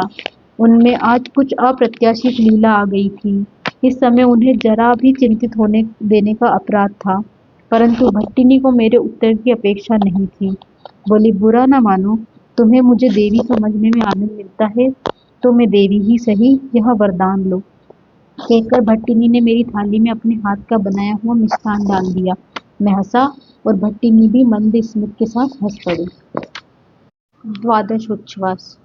भद्रेश्वर स्वस्तिकाधार दुर्ग था। लोरिक देव का राजभवन केंद्र स्थल पर था। हम लोगों के ठहरने को जो स्थान दिया गया था वहाँ पूर्वी तोरण से बिल्कुल सटा हुआ था। वहाँ से परीखा एक कूर्म पृष्ठ की भांति उन्नतोदर राजमार्ग था, जो आगे चलकर दाहिनी ओर वक्राकार होकर घूम रहा था। राजमार्ग के दोनों ओर समृद्ध नागरिकों के बड़े बड़े सोत्स थे। रात को इन मकानों के वातायनों के दीपालोक की क्षीण रश्मियां ही दिखाई पड़ती थी। सारा मार्ग विशाल अजगर की भांति निस्तब्ध पड़ा दिखाई देता था। भट्टिनी के हाथ का प्रसाद पाकर मैं बाहर आया और एक छोटी सी स्थंडिल पीठिका पर बैठकर पूर्व की ओर जाने वाले इस राजमार्ग को देखने लगा। आकाश एक विकट कमल सरोवर की भांति लग रहा था। रात के सन्नाटे में यहाँ छोटा सा दुर्ग नगर बहुत मनोरम जान पड़ता था। मेरे मन में भृगु शर्मा के पत्र की स्मृति वैसी ही बनी हुई थी। यद्यपि भट्टिनी के प्रसन्न मुख में थोड़ा आश्वस्त हो गया था, पर मेरा कर्तव्य भार हल्का नहीं हुआ था। मुझे ऐसा लग रहा था कि निपुणिका इस समय मेरी सहायता कर सकती है। निपुणिका से मैं खुलकर बातें कर सकता हूँ। भट्टिनी के सामने मुझ में एक प्रकार की मोहनकारी जड़िमा आ जाती है। मैं सोच रहा था कि प्रातःकाल इस विषय में न्योनिया से परामर्श करूंगा। वह भट्टिनी को अच्छी तरह पहचानती है। मैं अब भी उन्हें पहचान नहीं पाया हूँ। धीरे धीरे पूर्व गगन मंच पर चंद्रमा का अभ्युदय हुआ। सारा भुवन मंडल पहले सिंदूराग से लाल हो उठा और फिर मानो धवल चंदन रस की धारा से आप्लावित हो गया। भवन वल्लभियों के पारावतों में क्षण भर के लिए चंचलता आई। उनके भस्म के समान कर्पूर पक्ष रह रहकर फड़फड़ा उठने लगे और उन्हीं से मानो अंधकार झाड़ दिया जाने लगा। चमगादड़ों की छाया कभी कभी मेरे सिर पर से पार जाने लगी। उन्हें देखकर अनुमान होता था कि अंधकार रूपी सेनापति के इक्के दुक्के सैनिक अवसर पाकर इधर उधर भाग जाने की चेष्टा कर रहे हैं। सारा वातावरण शांत और मनोरम हो गया। चंद्रमा की स्निग्ध ज्योत्सना में स्नान करता हुआ भद्रेश्वर दुर्ग और भी मनोहर हो उठा। मैंने सोचा कि जिस दिन कर्पूर धवल महादेव के जटाजूट से क्षतधार होकर गंगा की धारा हिमालय पर गिरी होगी, उस दिन उसकी शोभा कुछ ऐसी ही रही होगी। अभ्रभेरी श्वेत शिखर यथास्थान इसी प्रकार अविचल खड़े होंगे। जिस प्रकार भद्रेश्वर की सौध अट्टालिकाएं दिख रही है, कभी न बुझने वाली औषध मणियां उस श्वेत धारा में इसी प्रकार जल रही होगी। जिस प्रकार इस दुर्ग के प्रासाद वातायनों में प्रदीप जल रहे हैं, मेखला को घेरकर संचरण करने वाले मेघखंड उसी प्रकार सिमट गए होंगे।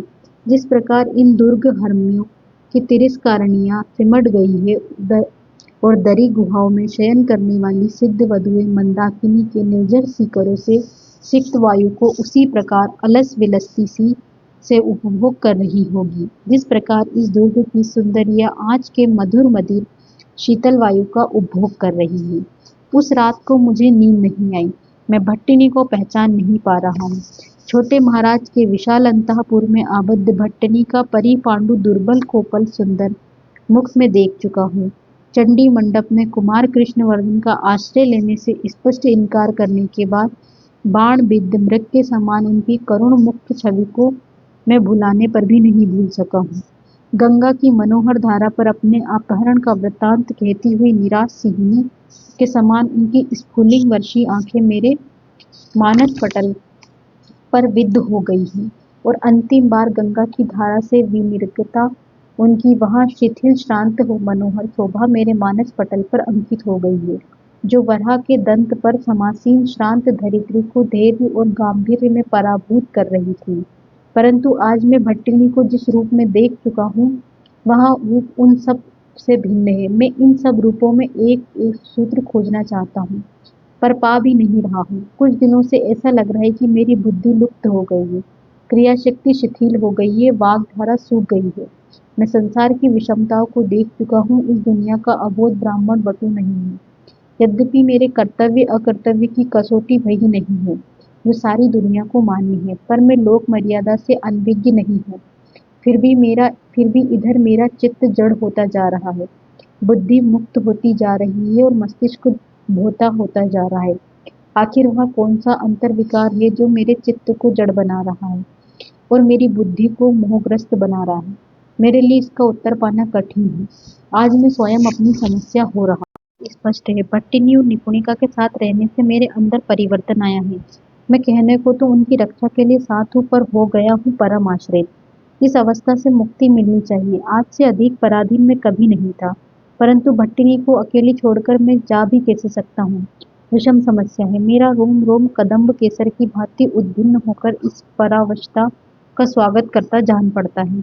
मेरा सारा हृदय द्रवित रमणीक के समान इसके सामने ढरक पड़ने को आतुर हो रहा है और भीतर से एक तीव्र अभिलाषा उद्बुद्ध कोकनंद के समान अपना आवरण तोड़कर फूट पड़ना चाहती है।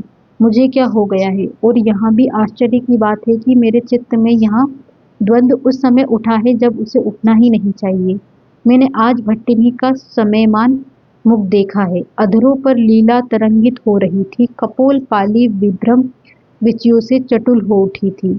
श्वेत पुंडरीक के समान विशाल नयनों में लालिमा खेल रही थी। कांति की लहरों से सारी अंगयष्टि आच्छादित थी, मानो मुक्ता छटा की स्रोत सिवनी ही लहरा रही हो। यहाँ तो मेरे लिए कृतकृत्य होने का अवसर है। आज तो मेरा सारा जीवन ही सार्थक जान पड़ना चाहिए। परंतु मैं आज ही इतना हतबुद्धि क्यों हो गया हूँ? सचमुच मुझे हो गया क्या? सचमुच मुझे क्या हो गया है? मुझे एक एक करके सारी बातें याद आने लगी। आज भट्टिनी ने जो कुछ कहा उसका क्या अर्थ है? वे हजार हजार बालिकाओं की भांति एक बालिका है, तो इससे क्या हुआ? वे हाड़ मास की नारी है। ना होती तो बाणभट्ट आज इस पवित्र देव प्रतिमा के सामने अपने आप को निःशेष भाव से उड़ेल देने में अपनी सार्थकता क्यों मानता? हाय, संसार ने इस हाड़ मास के देव मंदिर की पूजा नहीं की। वह वैराग्य और शक्ति मत की बालू की दीवार खड़ी करता रहा। उसे अपने परम आराध्य का पता नहीं लगा। लेकिन इन सब बातों में क्या रखा है? मैं बहुत देख चुका हूँ। शोभा और कांति को विभ्रम और विच्छति पर बिकते देखकर मैं जिस दिन प्रथम बार विचलित हुआ था, उस दिन की बात याद आती है तो मेरी संपूर्ण सत्ता विद्रोह कर उठती है। माधुर्य और लावण्य की अपेक्षा हेला और विभोग का सम्मान दैनंदिन घटना है। मैं यह सब जानता हूँ, परंतु मैं यह भी जानता हूँ कि इन सारे आपाततः परस्पर विरोधी दिखने वाले आचरणों में मैं एक सामरस्य हूँ। निरंतर परिवर्तमान बाह्य आचरणों के भीतर एक परम मंगलमय देवता स्तब्ध है। उस देवता को नहीं देखने वाले ही यौवन को मत गजराज कहा करते हैं। अनुराग को मानस अंधकार बताया करते हैं। सहज भाव को बंकिम लीला का नाम दिया करते हैं। माधवी लता को घेरकर जब मधुकर श्रेणी गुंजार करती रहती है तो मैं स्पष्ट ही पुष्पों के भीतर सौरभ के रूप में स्तब्ध उस महादेवता को देख पाता हूँ। नदी जब उन्मत्त वेग से अपने सर्वस्व को दोनों हाथों में लुटाते हुए समुद्र की ओर दौड़ती रहती है, तो उस महाराग में देवता का मुझे साक्षात्कार होता है। मेघ के श्यामल मेदुर वक्ष स्थल में क्षण भर के लिए जब विभ्रमती विद्युत चमककर छिप जाती है, तो उस समय मैं भी उस व्याकुल वेदना के देवता को देखना नहीं भूलता। अचानक पीछे से भट्टिनी की आवाज आई, भट्ट, दुर्बल शरीर लेकर रात भर बाहर बैठना तो उचित नहीं है। मैंने प्रथम मेघ गर्जन सुनने वाले मृग शिशु की भांति चौंक कर पीछे देखा। भट्टिनी ही थी। आगुल्फ आच्छादित नील आवरण में से उनका मनोहर मुख सौ गुना रमणीय दिखाई दे रहा था, मानो ज्योत्सना रूप धवल मंदाकिनी धारा में बहते हुए शैवाल जाल में उलझा हुआ प्रफुल्ल कोमल हो, क्षीर सागर में संतरण करती हुई नीलवसना पद्मा हो, कैलाश पर्वत पर खिली हुई सपुष्पा दमन कश्ती हो, नील मेघ मंडल में झलकने वाली स्थिर सौदामिनी हो। उनकी बड़ी बड़ी मनोहर आंखों की शोभा अपना उपमान आप ही थी। मैं भट्टिनी के अचानक आगमन से क्षण भर के लिए स्तब्ध रह गया। कुछ उत्तर नहीं सूझ पड़ा, केवल उस मृदुल मनोहर दृष्टि की ओर मुग्ध भाव से देखता रहा, जो इंदिवर की माला की भांति मुझे बांध रही थी, कस्तूरिका लेप की भांति मुझे स्निग्ध बना रही थी और मंदार माला की भांति मेरे अंदर और बाहर को आमोद मग्न कर रही थी। भट्टिनी वहां क्षण भर खड़ी रहकर फिर अपने घर की ओर लौट गई। केवल आदेश के स्वर में कहती गई, जाओ भीतर सो जाओ। इसका अभिभावक है भट्टिनी का मैं या मेरी भट्टिनी? कौन किसकी सेवा में नियुक्त है, मैं उनकी या वे मेरी? आकाश के नक्षत्रों साक्षी रहना बाणभट्ट पर भ्रांत अकर्मा नहीं है। छिन्न रज्जु अंडवान की भांति अनर्गलचारी नहीं है। केदारोत्पाटित दूरबादल की भांति रास्ते पर विक्षिप्त हतभाग्य नहीं है। वन में खिलकर मुरझा जाने वाले जंगली फूल की भांति निष्फल जन्मा नहीं है। क्षुर धूलिकण के समान आश्रयहीन नहीं है। मरु कांतार में सूख जाने वाली नदी के समान व्यर्थ काम नहीं है। हे हतज्योति निशानात, अखिल भुवन मंडल के राग विराग के तुम अविंसवादी साक्षी हो। लोक से लोकांतर को, काल से कालांतर को, दिशा से दिगंतर को तुम यह संदेश पहुंचा देना कि बाणभट्ट का जीवन व्यर्थ नहीं था। मैं आज ही इस सौभाग्य को अपने ही हाथों डुबा जाऊंगा। विस्मृति के अतल गह्वर में तुम याद रखना। मैं धीरे धीरे अपने शयन कक्ष में जाकर लेट गया। नींद खुली तो दिन चढ़ाया था। निमोनिया घर के बाहर बैठी हुई मेरी प्रतीक्षा कर रही थी। उसे इतना सवेरे वहां आई देखकर मेरे आश्चर्य का ठिकाना नहीं रहा। उसका मुंह सूखा हुआ था, आंखें और अधिक धस गई थी, सारा शरीर पीला पड़ गया था। उसने बड़े आयासपूर्वक मुझे प्रणाम किया। मैं उसके आगमन का कारण पूछने जा ही रहा था कि वहाँ स्वयं बोल उठी, मैं अब धीरे धीरे स्वस्थ हो जाऊंगी। मेरी चिंता मत करो। एक अत्यंत आवश्यक विषय में तुमसे कुछ सलाह लेने आई हूँ। अपराध मन में न लाओ तो कहूँ। मैं कुछ अवांछित सुनने की आशंका में मन ही मन सिहर गया। केवल आश्चर्य के साथ उसकी ओर ताकता रहा। निमोनिया ने जानुपात पूर्वक धीरे से प्रणाम किया और थोड़ी देर तक चुप रहने के बाद बोली, कल रात को तुमने भट्टिनी को कुछ अनुचित कहा है भट्ट। मैं सन्न रह गया। मैं भट्टिनी को अनुचित कह सकता हूँ? निपुणिका ने मुझे सधिक सोचने का अवसर नहीं दिया। मेरा कुतूहल और भी बढ़ाती हुई बोली, मैं क्या नहीं जानती कि तुम जानबूझकर कभी अनुचित बात नहीं कह सकते? देखो भट्ट, तुम नहीं जानते कि तुमने मेरे इस पाप पंकिल शरीर में कैसा प्रफुल्ल शद्दल खिला रखा है। तुम मेरे देवता हो। मैं तुम्हारा नाम जपने वाली अधम नारी हूँ। ऐसा कलुष मानस लेकर भी जो जी रही हूँ, सो केवल इसलिए कि तुमने जीने योग्य समझा है। सूर्य पश्चिम दिग्विभाग में उदय हो सकता है, पर तुम भट्टिनी को कोई अनुचित बात नहीं कह सकते, यह मैं जानती हूँ। फिर भी कोई ऐसी बात जरूर हुई है जिससे भट्टिनी का चित्त उत्क्षिप्त हो गया है। रात भर वे रोती रही, उनकी आंखें सूज गईं, उनका मुखमंडल उत्तेजित है, वे अपने आप में नहीं है। मुझे शंका हो रही है कि उन्हें तीव्र ज्वर हो गया है। तुम यदि उनके उत्सुक शोण अधरों को देखो तो अवश्य रो पड़ोगे। क्या बात हुई है भट्ट? निपुणिका की बात सुनकर मैं हतप्रभ रह गया।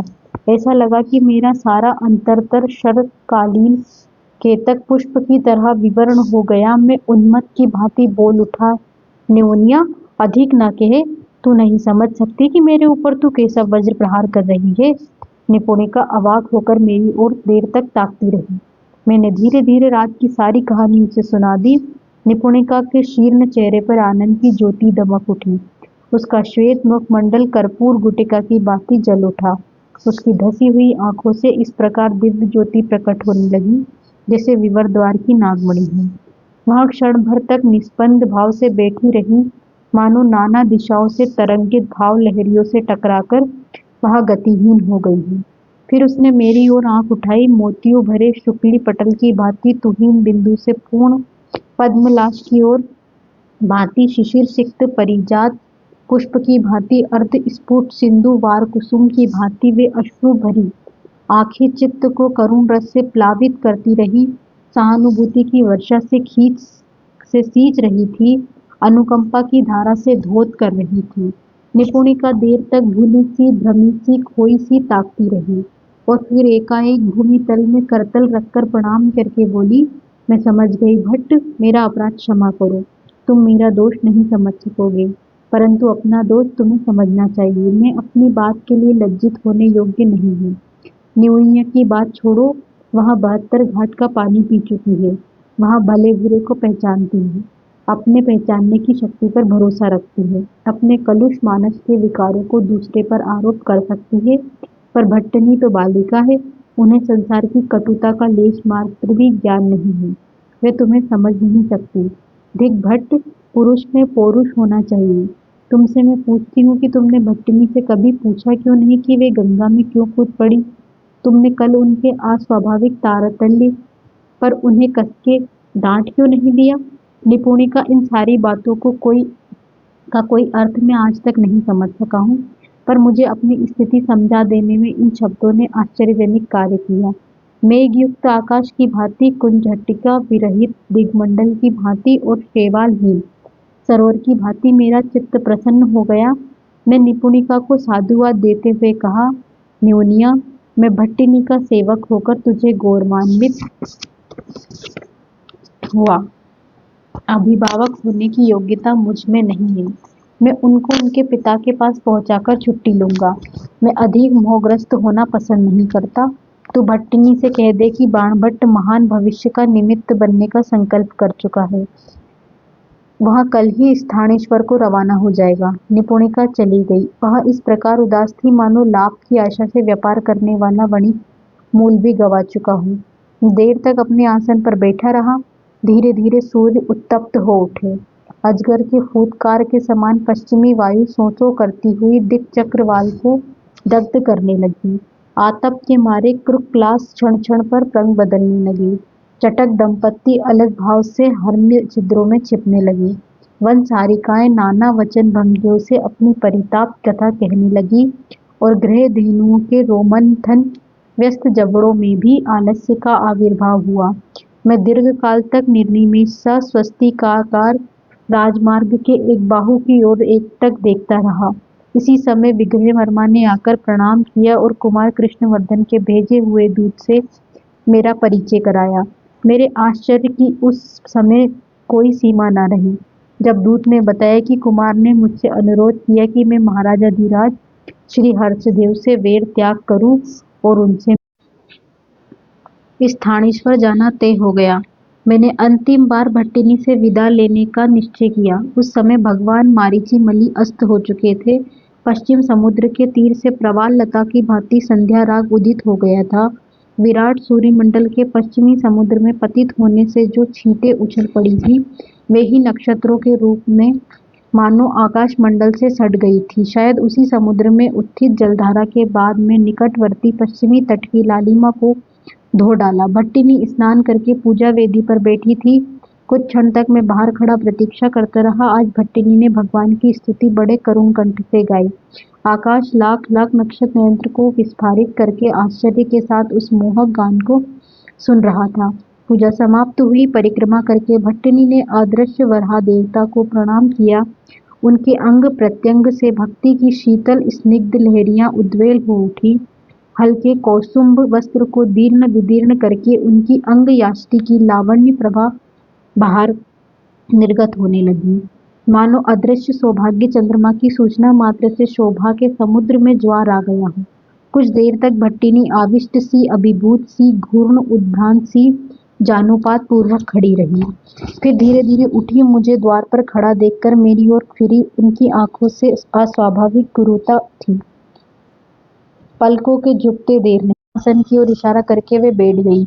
मैं भी बैठ गया। देर तक भट्टिनी के मुख से कोई बात नहीं निकली। मैं भी अपना वक्तव्य कहने का कोई सूत्र नहीं खोज सका। फिर भट्टिनी ने करुण कातर स्वर में कहा, निपुणिका ने कुछ अनुचित कहा हो तो मन में न लाना। वह मुझे अपने प्राणों से भी अधिक प्यार करती है। तुम्हारे ऊपर उसकी जो अपार श्रद्धा है उसका प्रमाण तो मिल ही चुका है। कई दिनों से उसका मन स्थिर नहीं मालूम हो रहा है। जान पड़ता है तांत्रिक अभिचार के कारण उसमें कुछ विकार आ गया है। मैं आज दिन भर उसके बारे में सोचती रही। महामाया जाते समय कह गई थी कि वैशाखी पूर्णिमा को वे स्थानेश्वर में पहुंच गई होगी। वही अवधूत भी मिलेंगे। यदि निपुणिका में कोई विकार दिखे तो भट्ट को वहां जरूर भेज देना। कल चले जाओ भट्ट। तो कैसा हो भट्ट? मैं आश्चर्य से भट्टिनी की ओर देखने लगा। भट्टिनी ने जो आदेश दिया है वह निपुणिका की सलाह और कुमार कृष्ण के संदेश के साथ इस प्रकार मिल रहा था कि मैं हतबुद्धि हो रहा था। यहाँ कैसा विचित्र संयोग है। और निपुणिका क्या पागल हो गई है? प्रातःकाल उसका आना, असंगत बातें करना क्या उन्माद था? भट्टिनी ने अधिक सोचने का अवसर नहीं दिया। बिना रुके ही बोलती गई। लोरिक देव की रानी ने अंतःपुर में हम दोनों के लिए स्थान कर देना चाहा था, पर मैं निपुणिका की अवस्था देखकर वहां रहना पसंद नहीं करती।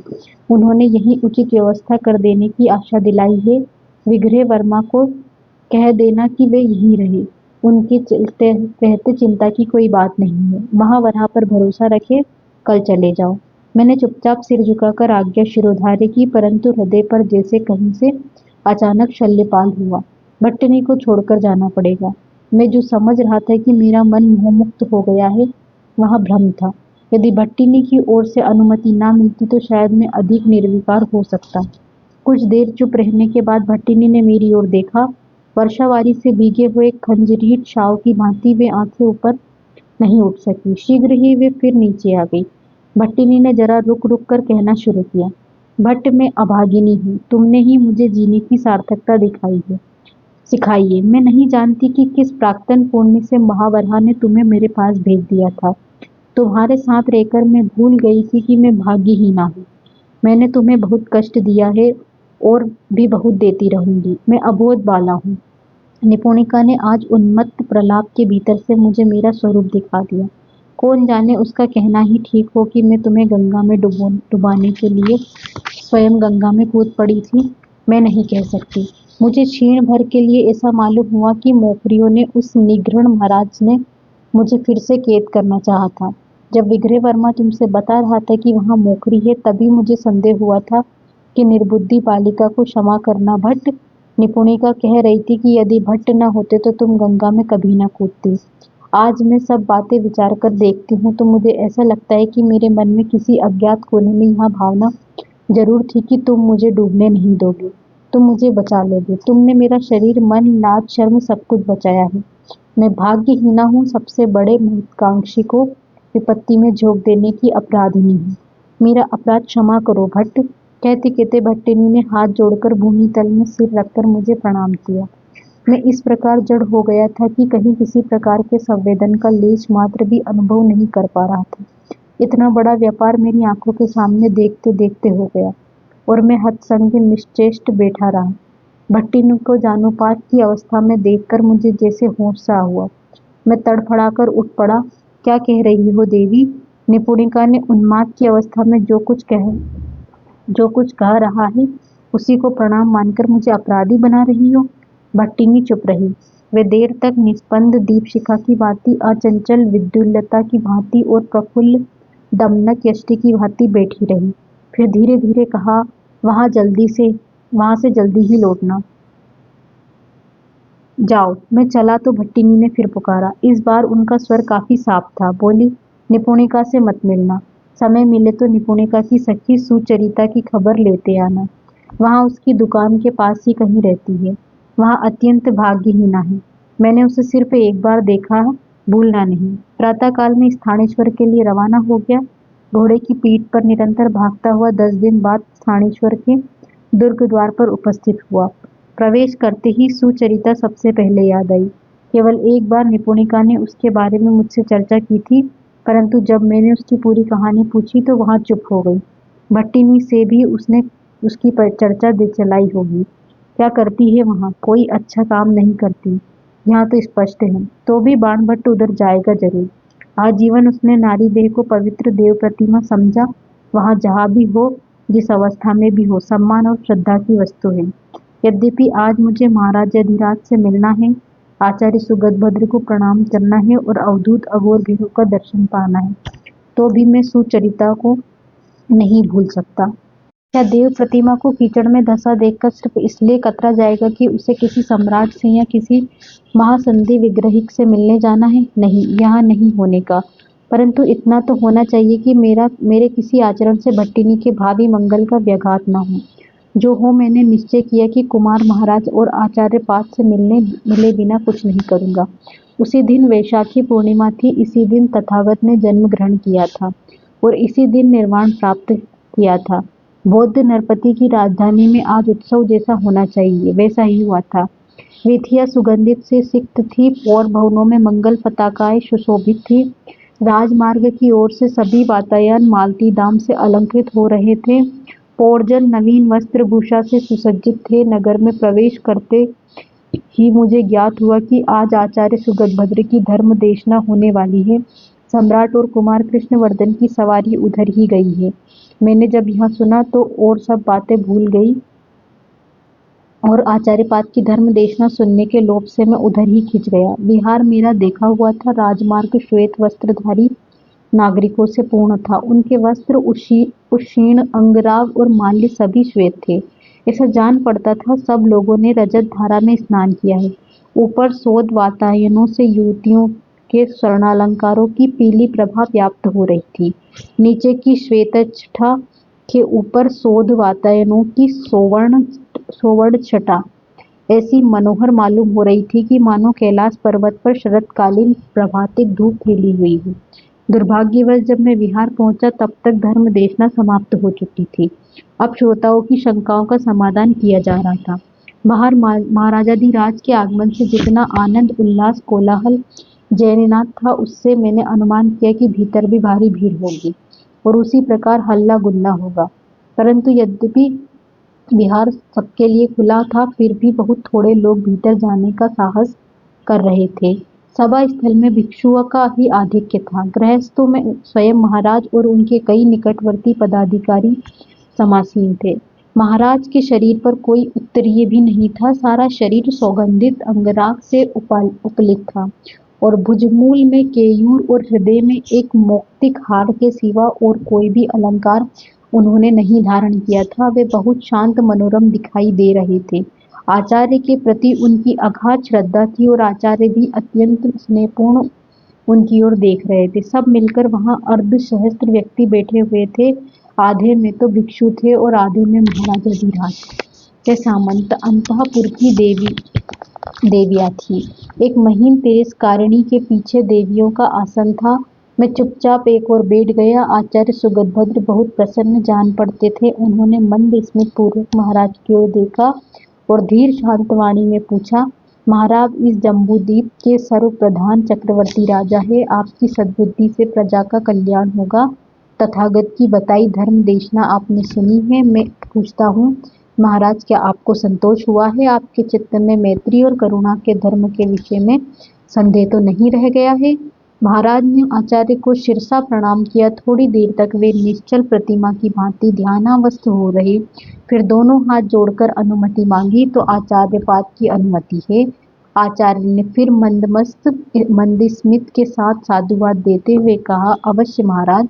महाराजाधिराज ने विनीत भाव से प्रश्न किया, हे भदंत प्रवर, कई दिनों से कुछ देवतिक यतियों ने मुझसे भगवान बुद्ध के पूजा ग्रहण करने के संबंध में प्रश्न किए। मैं उनका उत्तर नहीं दे सका हूँ और मेरा चित्त उन प्रश्नों पर मनन करने के बाद उत्क्षिप्त हो गया है। यदि अब इन्हें ना समझे तो पूछूं? आचार्य ने उत्साहपूर्वक कहा, अवश्य पूछिए महाराज। शंका शल्य को चित्त से उखाड़ फेंकना ही उचित है। भगवान तथागत का धर्म अंधश्रद्धा पर प्रतिष्ठित नहीं है। वहाँ युक्ति और विचार का अविरोधी है, इसलिए वहाँ सद्धर्म है। तो आचार्यपाद अनुग्रह पूर्वक बतावे कि बुद्ध निर्वाण प्राप्त होने के बाद भी पूजा कैसे ग्रहण करते हैं। और दो बातें हो सकती हैं। प्रथम यह कि बुद्ध पूजा ग्रहण करते हैं, ऐसी अवस्था में लोक के साथ उनका सहयोग है। वे भव के ही अंतर्गत और 10 और मनुष्यों की भांति एक साधारण व्यक्ति है। फिर उनकी पूजा निष्फल हो जाती है, बंदी सिद्ध होती है। दूसरी बात यह हो सकती है कि वे परिनिर्वाण प्राप्त कर गए हैं, लोक के साथ उनका कोई संस्रव संबंध नहीं है, वे भव से मुक्त है। ऐसी अवस्था में भी उनकी पूजा निष्फल होगी और बंद सिद्ध होगी, क्योंकि परिनिर्वाण प्राप्त व्यक्ति कुछ ग्रहण नहीं कर सकता और ऐसे व्यक्ति के उद्देश्य से निवेदन की हुई पूजा बंदी है, निष्फल है। हे आचार्य श्रेष्ठ, आप ही इस प्रश्न का समाधान कर सकते हैं कि आप ही इसके यथार्थ तत्व का निर्णय कर सकते हैं। आचार्य के मुखमंडल पर फिर स्निग्ध मंद हास्य खेल गया। वे फिर उत्साहित होकर बोले, साधु महाराज, तुमने प्रश्न को द्विधाहीन भाषा में उपस्थित किया है। मैं यथामति इस प्रश्न का समाधान करूंगा, परंतु तुमसे एक प्रश्न करना चाहूंगा। बिना संकोच के अपना उत्तर दो। पूछिए।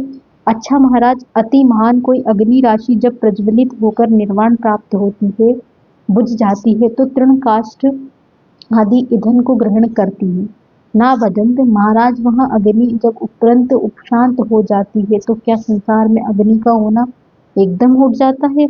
ना भदंत, ईंधन रूप काष्ठ अग्नि का आश्रय स्थान है। अतएव अग्नि की कामना करने वाले मनुष्य अपने अपने उद्यम से अग्नि उत्पन्न कर लेते हैं। वे काष्ठ का मंथन करके या स्थान से अग्नि संग्रह करके फिर से महान अग्नि राशि उत्पन्न कर लेते हैं और अपना काम चलाते हैं। इसी प्रकार भगवान की बात समझो महाराज। जिस प्रकार महान अग्नि राशि प्रज्वलित हुई थी, भगवान भी उसी प्रकार उस सहस्त्र संसार के ऊपर बुद्ध लक्ष्मी द्वारा प्रज्वलित हुए थे। जिस प्रकार वहाँ महान अग्नि प्रज्वलित होकर निर्वाण प्राप्त हुई, उसी प्रकार महाराज भगवान भी 10 सहस्त्र लोक के ऊपर बुद्ध लक्ष्मी द्वारा प्रज्वलित होने के पश्चात निर्वशेष निर्वाण तथा परिनिर्वाण प्राप्त हुए थे। महाराज, जिस प्रकार निर्वाण प्राप्त अग्नि तृण काष्ठ आदि ईंधनों को नहीं ग्रहण करती, उसी प्रकार लोक हितकारी भगवान भी कुछ परिग्रहण नहीं करते। परंतु जिस प्रकार महाराज ईंधनहीन अग्नि के निर्वाण प्राप्त होने पर मनुष्य गण अपने अपने उद्यम से अग्नि उत्पन्न करके अपना अपना कार्य सिद्ध करते हैं, उसी प्रकार देव और मनुष्य गण परिनिर्वाण प्राप्त तथागत के धातु रत्नों से स्तूप आदि निर्माण करके शिला आदि का अनुष्ठान करते हैं और संपत्ति श्रेय प्राप्त करते हैं। इसी प्रकार महाराज यद्यपि तथागत भी कुछ भी ग्रहण नहीं करते, तथापि उनके उद्देश्य से निवेदित पूजा सफल होती है और बंधी होती है। आचार्य की स्थापना सीधी, मधुर और प्रभावोत्पादक होती है। श्रोताओं में अधिकांश बौद्ध ब्राह्मण थे। उन्होंने एक स्वर से साधुवाद दिया, धन्य हो महास्थविर, सुगतभद्र, अद्भुत है भदंत, यहाँ साधना, यहाँ स्थापना, आश्चर्य है भदंत, यहाँ धर्म देशना। परंतु राजा के मुख पर कोई विशेष उल्लास नहीं दिखाई दिया। वे कुछ सोच में उलझे हुए जान पड़ते थे। आचार्य पाद ने समझा, बोले, तुम यही कह रहे हो ना महाराज कि जो पूजा ग्रहण नहीं करता उसके उद्देश्य से अनुष्ठित पूजा निष्फल है। हाँ आचार्य। अच्छा महाराज, महान वायु बह जाने के बाद जब उपरत उपशांत हो जाती है तो उसकी वायु संज्ञा हो सकती है ना भदंत। ताल, रंत और व्यजन वायु के कारण जिन्हें वायु की आवश्यकता होती है, वे अपने उद्यम से उसे उत्पन्न करके अपना ताप शमन करते हैं। वैसे ही महाराज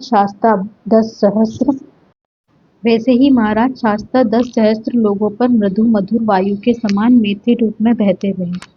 जिस प्रकार प्रचंड वायु बह जाने के बाद उपरत उपशांत हो जाती है, वैसे ही महाराज भगवान भी निर्वाण को प्राप्त हो गए हैं। जिस प्रकार महाराज तापग्रस्त प्राणी व्यजन के सहारे वायु को फिर से ले जाकर अपना ताप शमन करते हैं, उसी प्रकार महाराज देवता और मनुष्य भगवान के शरीर धातु की सहायता से शिलादि का अनुष्ठान करके अपना भव ताप दूर करते हैं।